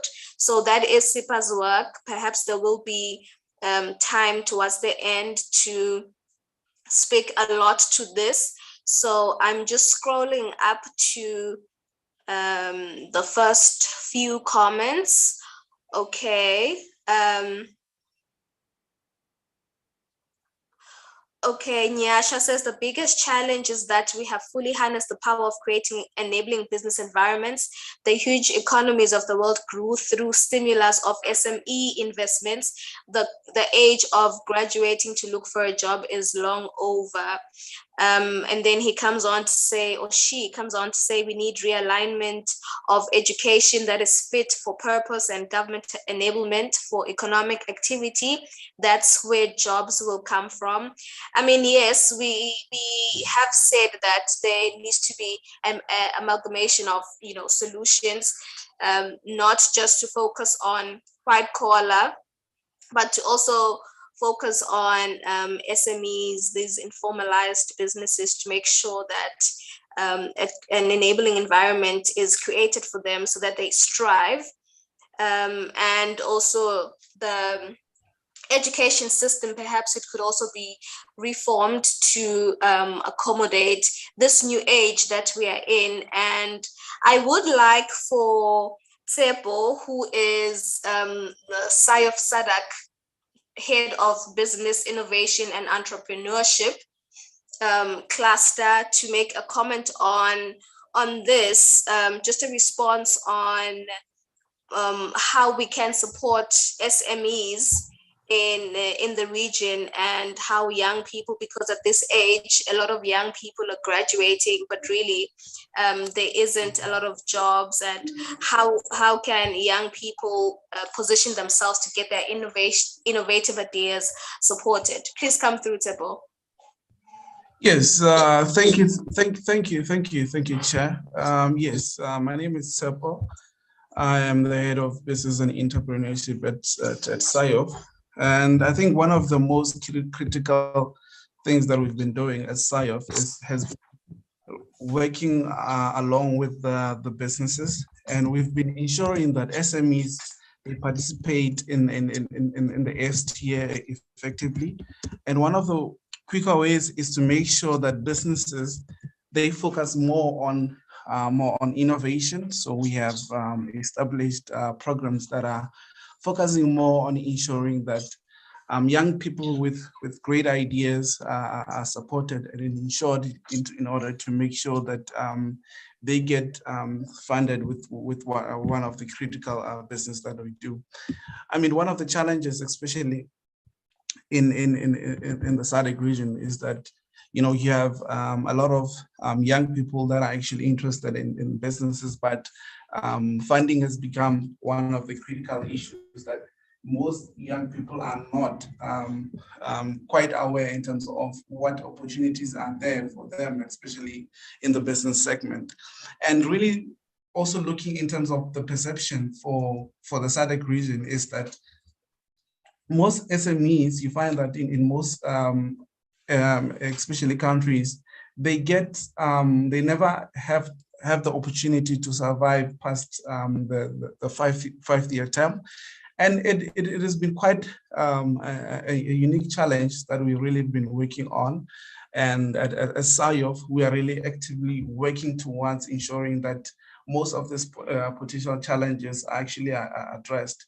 For instance, the AfCFTA has a greater impact in terms of ensuring that businesses can get recognized, and we have also formed other strategic communications with other unions to ensure that we allow young people who are in the region to make sure that they can participate effectively in our programs. And we've also looked at SMEs and women-led businesses because we want to make sure that they leverage the benefits of the AfCFTA. Because we believe that the AfCFTA can reduce trade barriers and simplify the trade processes. And we believe that it will enable African businesses to progressively gain access to the continental market. And in most cases, it may not be expected that SSME will commence with immediate transcontinental trade, especially for those entities that are not quite adept at cross-border trade. So I think from the SAYOF perspective, we believe that AfCFTA provides an opportunity to tap into the regional markets before proceeding further.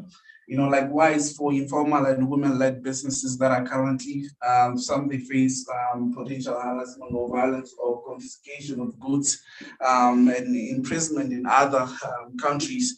But we believe that with the AfCFTA, it will provide an opportunity to operate more formal and well-protected channels, and this will in turn allow for scaling business operation and increase innovation where we come in, because as a business cluster, most of our activities are more focused on innovation and where possible, embracing the digital transformation.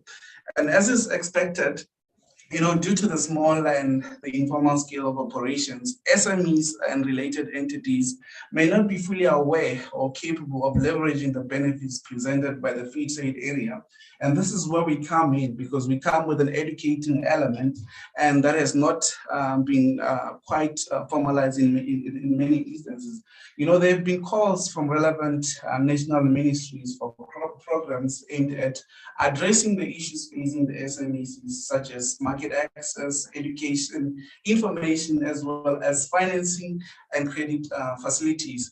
So I think with the advent of the AfCFTA and its core intention to boosting inter-African trade, to accelerate growth and facilitate investment on the continent, it will really help and ensure a pan-African vision of integrated, peaceful and prosperous continent, while we are looking at establishing trade within the space that will allow young people to capitalize on potential gains from the agreement and ensure that the benefits of the AfCFTA are not only confined to those at the very top of the industrial ladder, but also the small and medium enterprises and women-led businesses, especially the informal business, can also be tipped and ensure that they can really fully meet these potential benefits of the trade. I think for the interest of time and for the interest of other speakers, I will leave my submissions here for now. Yeah, thank you very much, Tsepo. We really do commend the work that SAIOF is doing. I have just been notified that Miss Marie is going to leave us soon. I see in the chat that Mr. Mnisi had asked that is the AfCFTA operational, or is certain protocols are still being negotiated? I have had traders asking on this aspect. So your parting words, Miss Marie, could you, answer this question and then say your parting remarks? Tembela, before she leaves, can I ask a question also after? To Miss Marie? Yes. Oh, okay. No, I think he could maybe ask it now so that she answers both questions before she leaves. Thank you. So I just wanted to get a clear understanding between the linkages between the existing regional payment systems and the continental payment systems, right? If you look, for example, the NTB platforms, we have one at the tripartite level, we have one at the continental level. The way they work, they are integrated.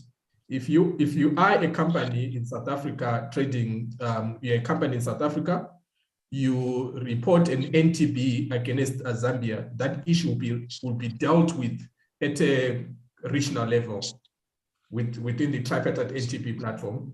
But if you are in South Africa and then the issues against a company in Ghana, as an example, the issue is then resolved under the African Continental Free Trade Area NTB platform. So there's a clear linkage and demarcation in terms of who does what.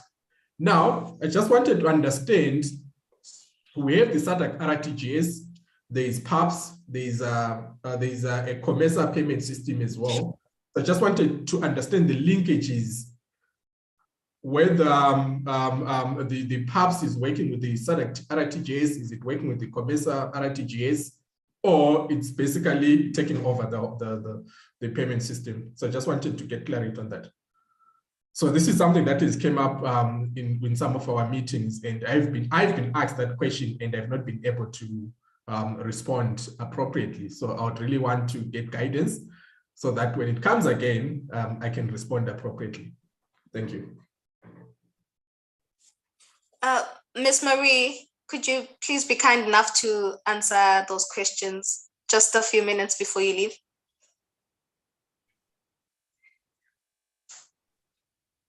Thank you very much for the questions.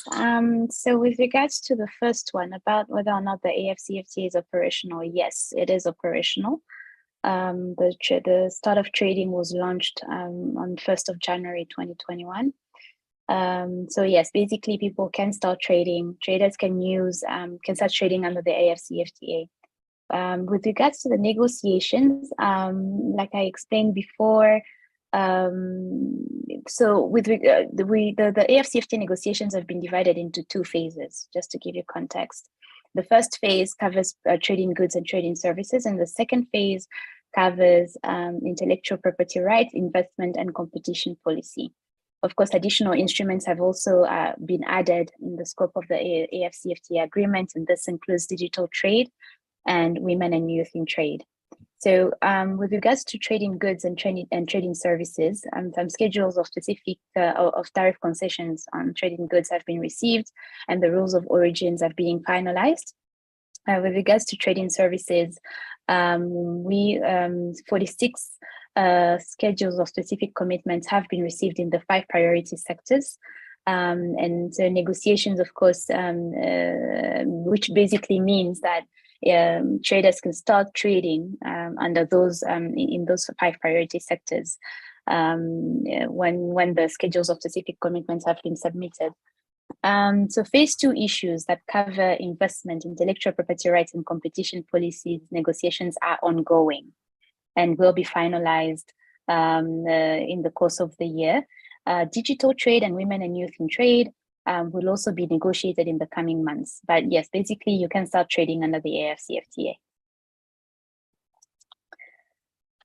So the second question on, and I hope I understood it correctly, you want to understand the complementarity between the Pan-African payment and settlement system and the existing payment and settlement system that are implemented at the regional level, correct? Yes, that's correct. But before you respond to that, maybe just an addition. Sorry to put you on the spot. This is very important for me, and I need to utilize the platform that while you are here. So you mentioned that the trading started on the 1st of January. Can you tell us if, yes, on paper it started on the 1st of January, but if companies started trading, which countries are trading, which commodities are being traded? Or as much as trade started, but they're still waiting to finalize the negotiations. On paper, the trade is started, but on the ground, trade is not really started. I was in the meeting, I think last month in Arusha, and we got the impression that none of the companies are trading, none of the member states have started trading. They're still waiting to finalize certain negotiations. So I just want to get clarity on that so that I also transmit the right information. On the question, yes, on the other question, I wanted to get clarity on the complementarity between the regional payment system that currently exists and the continental payment system. So you would recall that the AfCFTA is building on the existing regional linkages. So there's need for these instruments to coexist. So how does the PAPS and the regional payment systems coexist? How are they working together? Thank you.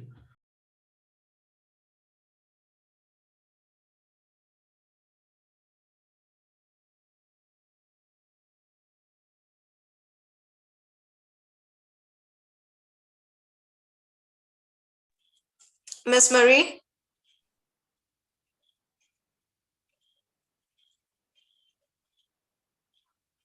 Okay, I think there's a challenge with getting Ms. Marie now, but still, thank you so much for the question, Mr. Tulo.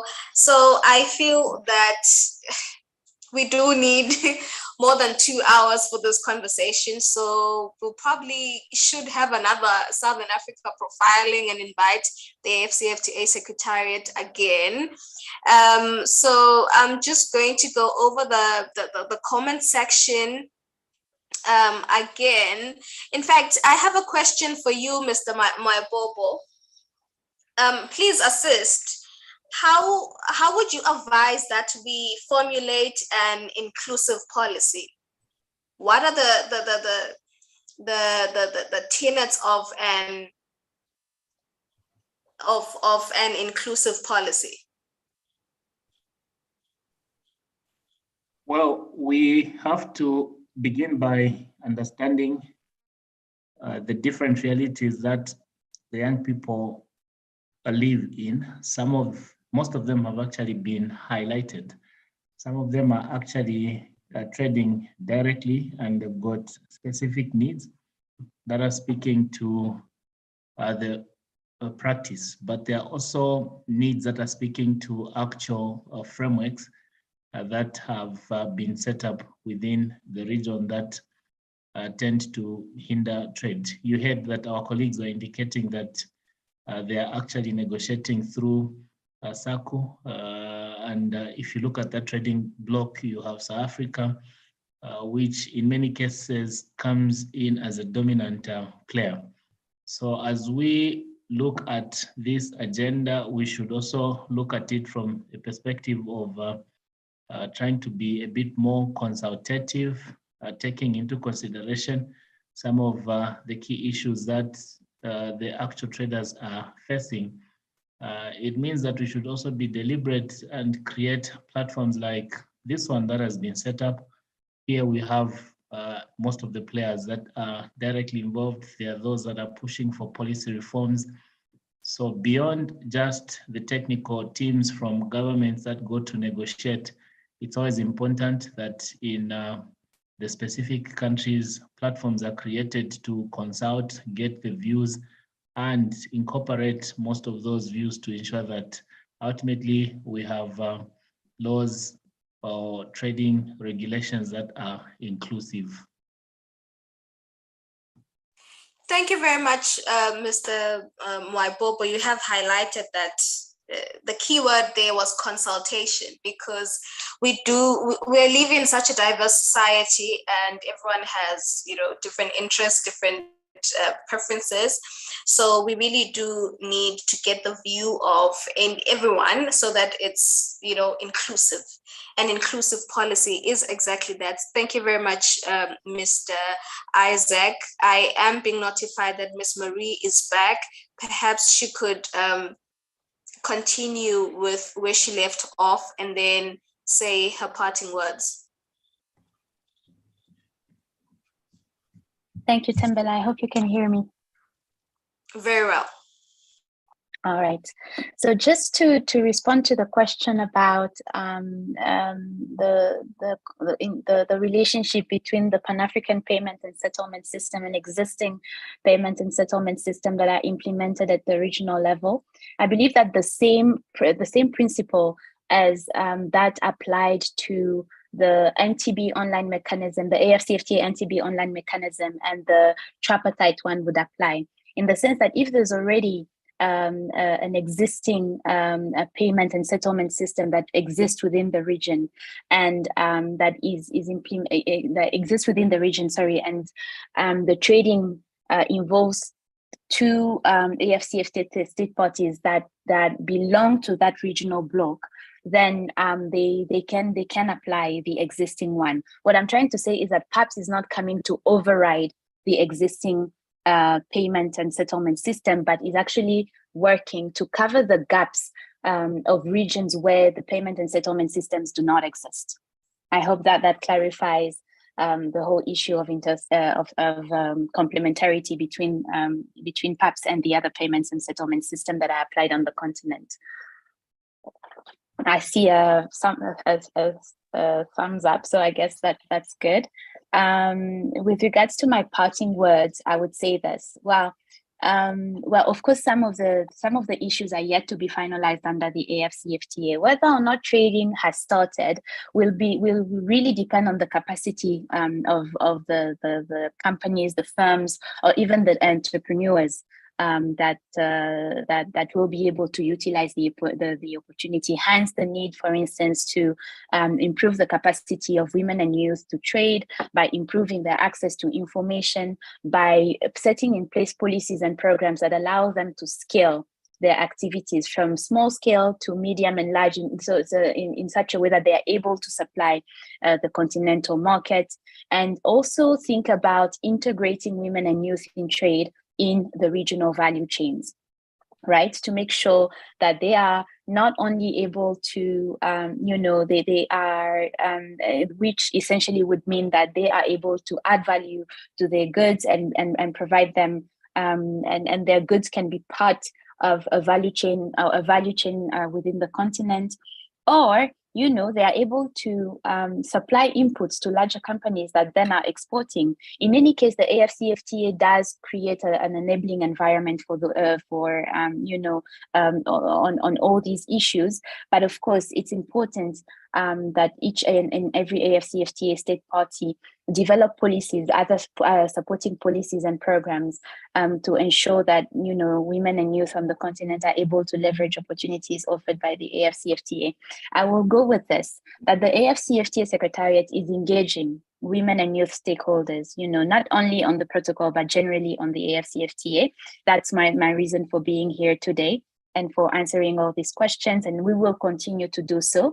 With regards to the gentleman who said that he wrote an email regarding the status of the AfCFTA, what we have tried to do is to make sure that this information is readily available online through the AfCFTA website. I shared the link on the chat, so feel free to visit the website. You will get all the information that you need, not only about the ratification process, but also about the negotiations process and about the work that the AfCFTA Secretariat is currently doing to support state parties with negotiations and implementation. Thank you, Tembela. Oh, of course, I wish you all a pleasant evening. And thank you again for inviting the Secretariat. Thank you very much, Ms. Marie, so much, very, very much for coming through again and again and again and again. Have a good evening. So speaking of speaking of inclusion and consultation, I would like to welcome Ms. Ruth Nawakwi, who is our Ikoyaka Zambia country champion. I know that recently, Ruth, you had an event that you were attending that was organized by, is it the public sector? Is it the government? Please come through and just tell us about it and the importance of it. Oh, okay. Good evening once more. Thank you so much, Tembela. You've already introduced me, and I've noticed that most of the points have already been given out. So the event that I attended was organized by Plan International, GMAC, Girls Advocacy Alliance, and CATS International. So it was the launch of the study on the African continent free trade area and its implication on the cross-border issues affecting the girls, the women, and the children. So mostly it also brought, I think most of the cases have already been discussed, me being the last speaker. So I would also maybe just focus on including some of the cases that might be overlooked, such as the increase of child trafficking when we have the free trade tariffs within our continent. Those are some of the discussions that we have looked at to say at what level are we going to ensure that child trafficking will not increase in Africa. And then what also we need to know is that the agreement also has other questions, such as, are we going also to change our currency, national currency, to one African continent currency in order for countries to trade well? What will be the terms of trade that will come in? So those are some of the questions, the two questions that were really discussed, and we've already pointed out that indeed there is need for policy implementation, policy, better policies that would mitigate all those challenges that would come with the agreement. Then on the positive side, most of the points have been given, such as potential to generate trade creation, structure in transformation. Under structure and transformation, this is where we see chances of the women not being limited in trade, then productive employment, poverty reduction, as people will be free to trade within the single market that will be created within the African continent. And then there's also expanding job opportunities for the youth and the women. And also a chance to share knowledge in how other countries like Kenya, Tanzania, and Ethiopia manage to add value addition to their products. In our African continent, there are African nations that are doing well, and when it comes to industrialization and production of goods and services, they're doing very, very well compared to other nations, meaning we have the developed nations in Africa and those that are still there to develop when it comes to production of goods, so, and value addition to the African continent goods. So when it comes to industrialization and production of goods, what is it that we are going to do to help those countries that are still there to improve on their goods, so that they learn from other African nations, so that we run at the same page? And like, it's a case where maybe it will benefit the countries that have already developed and have a negative impact on those that are yet to develop. Like Zambia, we have less products that we export from our country. Okay. Then there is also understanding and increasing on the awareness programs that has also been mentioned already. Awareness programs are very, very important because there is a gap. Indeed, there is a gap. A lot of people have been asking me, Ruth, what is this that you're talking about? What is this that you're involved in? So it's a tricky moment, and there is need for everyone to understand what we as Africans are trying to promote. We as Zambians are going to put ourselves into an agreement that needs everyone to understand and take part. Then we have also enable better implementation programs and to address issues that affect women and the girls in border cross businesses. So this one I've also talked about it, where women and the girls are being taken advantage of, because you might never know how many children are being taken through human trafficking. So there should also be laws to protect human trafficking, or to protect the women and the girls from being taken from African continent to another continent for free. So those are some of the dangers that we might have, and some of the benefits that might come with the agreement. So the study was launched by Plan International, and they've promised to increase on running a further series of engagements with the civil society and government to ensure that there is public awareness in our country and at continental level. Then CATS International is also running some workshops, and I've sent you a song it was sung by some participants that were trained during the workshops. I've sent you a song, Tembela. You've seen it. Have you played the song? I'm here to check it out. Okay, Yeah. Share the song with others too. So that song is also trying to ensure that maybe through songs, through sports, through different activities in relation to the agreement, people will be able to get the information and share with others. So I think those are some of the things that I can easily add to the discussion for today.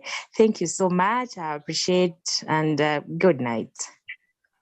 Thank you very much, Ruth. And she actually brings forth a new perspective, something that we maybe had not thought of because we're so focused on boosting the economy. She brings in the social factor of it, because as we advocate for free movement of persons, how about we also look into the high child trafficking rates, the human trafficking rates, which is quite interesting. And as Mr. Rinaldo did say that as the SADC Secretariat, they really do factor, it's an amalgamation of issues, security issue, not just an economic issue. And one thing that the AfCFTA actually seeks to do is to bring us together socially so that we can then come together economically and eventually be politically aligned so that a bargaining power can increase. And, thank you so much to our speakers today. I want to say that a lot of the Eswatini folk that are on the call, I see that we have a lot of comments, a lot of questions, and I do have a special request to really have a sitting with all the Eswatini key stakeholders, IPA, the UNDP Eswatini, Business Eswatini, you name them, so that we can continue this conversation. We do have unfinished business, so I do hope that we will continue to engage each other so that we close this gap that we clearly do see. So your parting words, Mr. Villani, how would you comment on what has been said, and just your parting remarks? Thank you, Dondo, and thank you to the colleagues that were speaking here today, and thank you to the young people, the youth that was listening in, and the various, people who did participate in today's discussions. I think as a continent, we need to do more dialogue. That is one thing we don't do. As a nation, we need to do much more dialogue. We don't talk, Tembela. It's July now, almost end of the year. There's not been one single event where you bring private sector is being brought together to talk around opportunity and so on and so on, So there is need for us to engage. I'm not saying this because I'm from UNDP, but we did launch last week the SDG Investor Map Report for Eswatini. And this includes 14 investment opportunities that are SDG aligned, that young people can take advantage of in trying to identify projects within those sectors. We are providing a lot of intelligence around each opportunity area in terms of indicative rate of returns, market sizes, why we think it's an opportunity, etc., etc. But areas like agriculture, fintech platforms, agri-tech platforms, and such other solutions are part of that, renewable energy and so on. And we are looking at participating at the SDG Investment Fair in September, where we would like to have Eswatini presenting their projects at that fair to international investors. Beyond that, at a regional level, UNDP has a platform called Youth Connect Africa. Under Youth Connect Africa, UNDP is trying to foster an environment where there is cross-sharing and cross-pollination of ideas within the African continent amongst the young people. And we are working on getting Eswatini as a member of Africa Connect, of Youth Connect Africa within the next 2 to 3 months, so that our youth can participate and benefit meaningfully from the various programs that this platform provides, including the Youth Connect Empowerment Fund that provides funding support to African entrepreneurs. UNDP has also partnered with the Tony Elumelu Foundation to provide support to 100,000 young entrepreneurs in Africa over the next 10 years. So these are activities that are happening at a regional level. At a country level, UNDP is working on a youth empowerment proposal or project where we're targeting graduates and unskilled youth. We are also focusing on women empowerment programs around renewable energy sectors and such other, and also working on a private sector development strategy for the country at the UNDP level, not to guide UNDP in terms of its engagement with private sector in Eswatini, and developing an enterprise supplier development program where we're saying the lessons to trade, start serving the local market. We are importing everything from onion to cabbage to potato. Can we learn and trade locally so that we know how it is to deal with a commercial entity, how it is to meet standards, what it means to be sustainable, and then we tackle the huge export markets that are present for Eswatini to tackle. And I'm happy that Msibi Mnisi from IPA joined here. They have, through their website, a lot of information and a training portal where you can check your export readiness, learn about the export documents and export requirements as young people.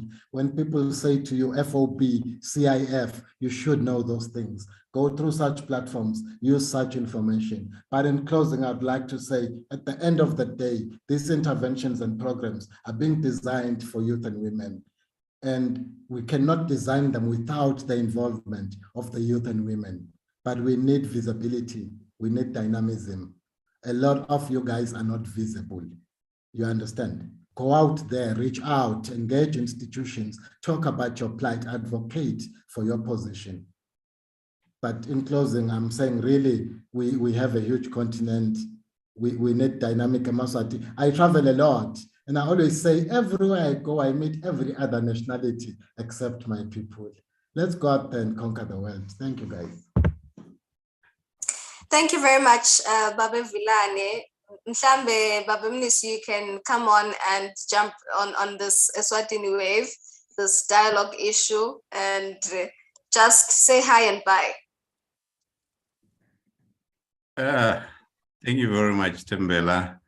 Yeah, I don't know what to say. Say hi and bye-bye, but maybe let me just echo what Mr. Vilane has just said and say that yes, indeed, we will remain available, to assist, as he has stated, that people can go to our website, to see what we're doing. We are the agency that has been given, the mandate to promote trade. So when you're talking about youth in trade, women in trade, and also talking about the Continental FTA, I think it's very important that people can touch base with us. I can tell you for a fact, as we guys were discussing, that, Eswatini is one of those countries that are high up there in terms of doing intra-Africa trade, based on our trade in SACU and SADC.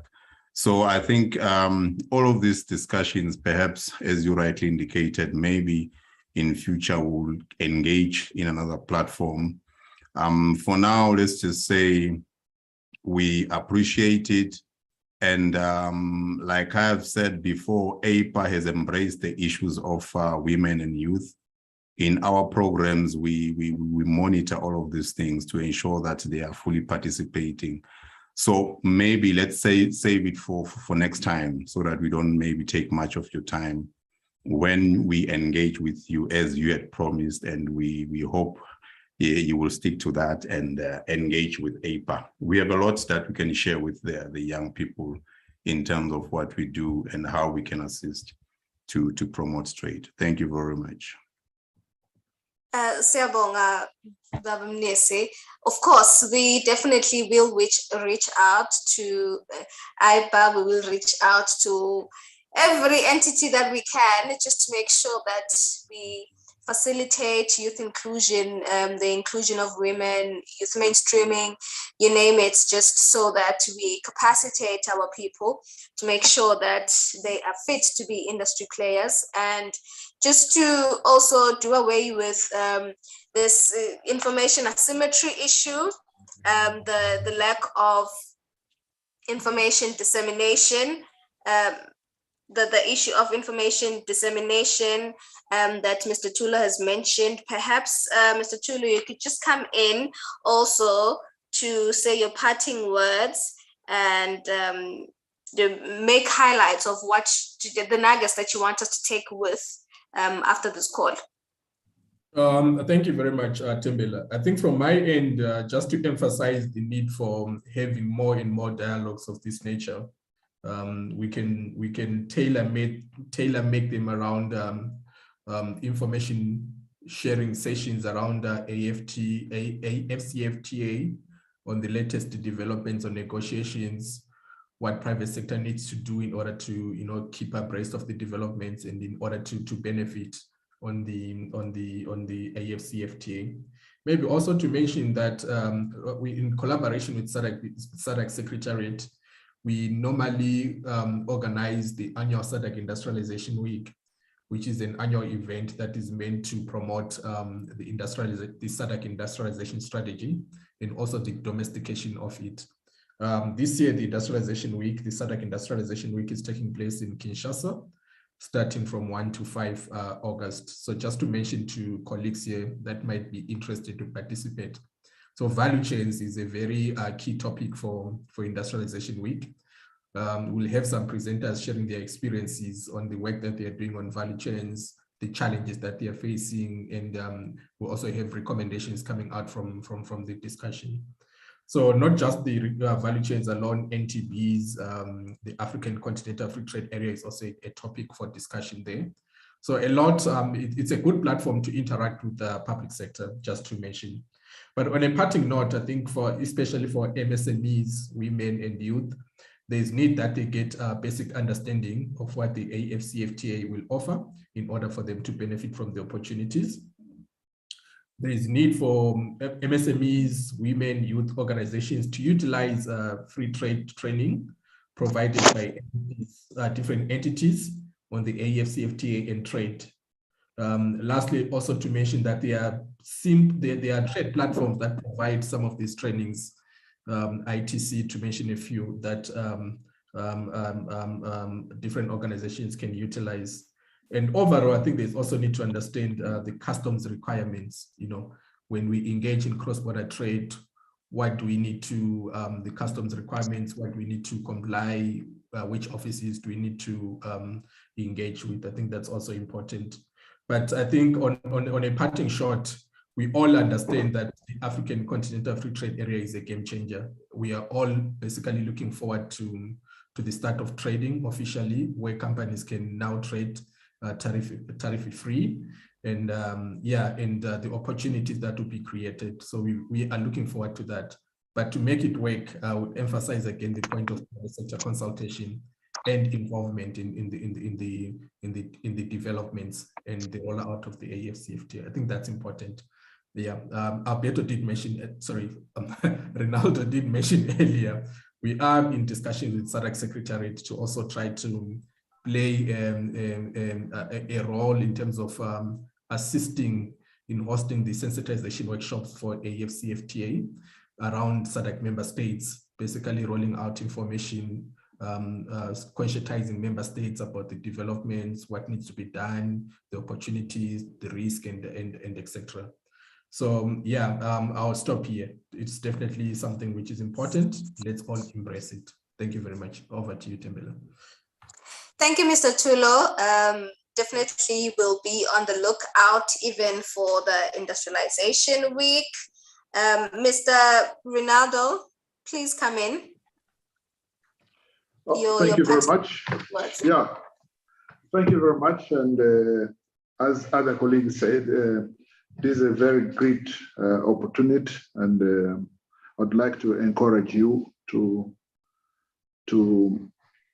proceed with that kind of dialogue. And also, maybe in future, you should consider going down to discuss the SADC free trade area before, the Continental free trade area. But of course, that's a very great opportunity. And also you can, I would like just to emphasize that, to understand the full potential for the free trade areas processes, either at the regional and also at the continental level, you have to have in mind that there are a lot of things that needs to be put in place. As I was saying, that social development issues like education, skills,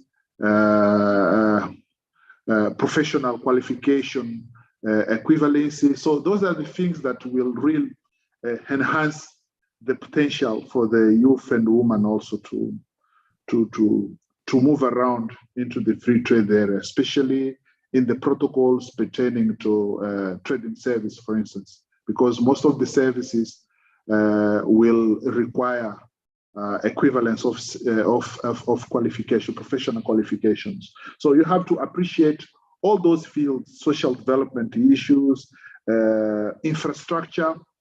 You are talking about one-stop border, for instance, things like that, internet, electricity. So those are all the things that all together will facilitate the free trade area. Free trade area is just in the, a small dot in the process, but around that process, you have a lot of things. And maybe you can also promote such kind of debates to see what are the other components that play in the free trade area process. So I will end here. Thank you very much for your invitation, and hope to see you maybe again in future. Thank you. Thank you, Mr. Ronaldo. Definitely, we will need to have a lot of these because, the RECs, such as SADC, are actually the building blocks for the AfCFTA. So we will need to have conversations such as this, conversations even around the SADC free trade area, and we'll definitely keep in touch. Mr. Mwaipopo, your parting words. Thank you for hosting this platform and the information that has been shared. Indeed, the signing on to the CFTA by many African countries was a starting point. There's a lot more work that needs to be done ahead in terms of consolidating some of the gains that we have actualized through other initiatives such as COMESA, SADC, and to all the young people that are actively involved in trade. Yours is a story that inspires a lot on the continent, especially that Africa has continued to trade more with other markets than itself. So you are the people that are helping to improve and change the narrative. We keep on pushing. Thank you so much. Certainly. Thank you, Mr. Mapopo. Tebo, are you in? Yes, Chair. Yes, Chair. Sure. Yes. Can you also speak to the upcoming SADC Youth Forum? Yes, Chair. I mean, we are quite excited around the developments of the SADC Youth Forum. We are also excited around, the young people that are coming, and especially the breadth and wealth of experience for our delegates that are already coming. And we're really excited to host and convene in Johannesburg next week. And the great thing about the session is that it will also be online. So we are going through a hybrid session, and we're really looking forward to meaningful conversations. And of course, the AfCFTA is also one of the central conversation that will also be taking place. We do have a session that is predominantly looking at the effect of climate action on trade. And really, we are looking forward to having meaningful engagements. And we're really hoping that some of these conversations that we're really having today can also be taken upon at the SADC Youth Forum, because we have a breadth of wealth of experience of young people who are really looking forward to take the continent to the next level. And we believe that it is with such conversations that can impact and change and ensure that we get Africa, and we get to ensure that we are reaching Agenda 2063. And I'm quite excited, as you can see, Chair.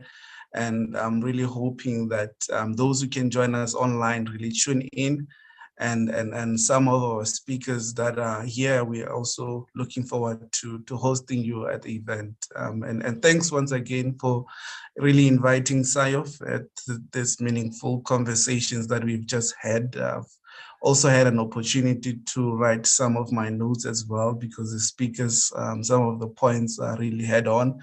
And they're really making me to go back and reflect as a youth organization in terms of what are some of the initiatives that we can help young people within the SADC region. Thanks, Chair.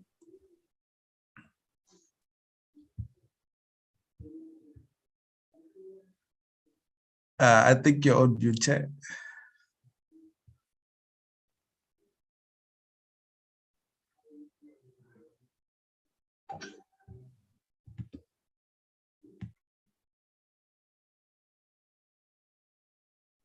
Tembela, you're on mute. You're actually on mute. We cannot hear Oh you. my goodness. Yes. My apologies. Thank you very much. No, it happens. Thank you for the alert. I was just thanking you, Tebo, and informing Paul in the chat that you can follow SAYOF. You can just type in SAYOF, even on Facebook, and you'll find out a lot about them, and you get updates about the AfCFTA. I think we've covered everything, not everything,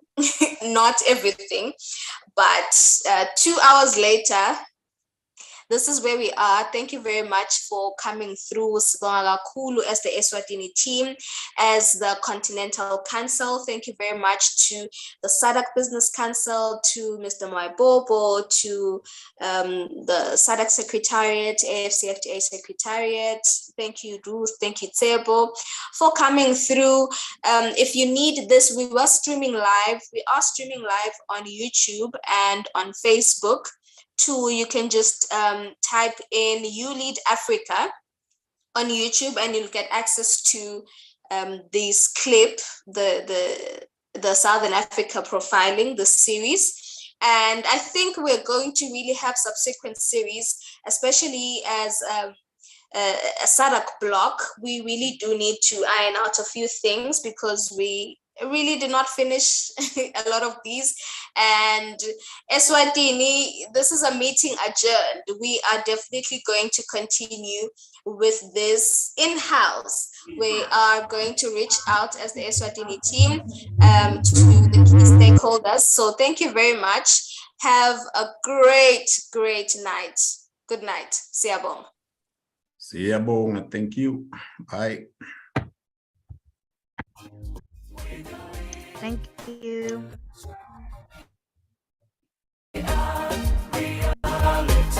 Yeah, listen, together we shape young men and women. With the pillars, with the future, here we are, let's join together. With ability to change communities, with love, with peace, to respond to our need, to call for unity. Africa, hear me cry, never leave me alone. As I see light in a brighter future, let's join hands for youth and women. Let's join hands for youth and women. I lead, we lead together. So you lead, I lead, we lead together. We lead, let your dream be a reality. We lead, let your dream be a reality. Yeah, vijana wa Afrika wote waungana, vijana vijana kutoka mashariki, magharibi, kaskazini na kusini, hata na kati, twaja pamoja ili tufanye nini?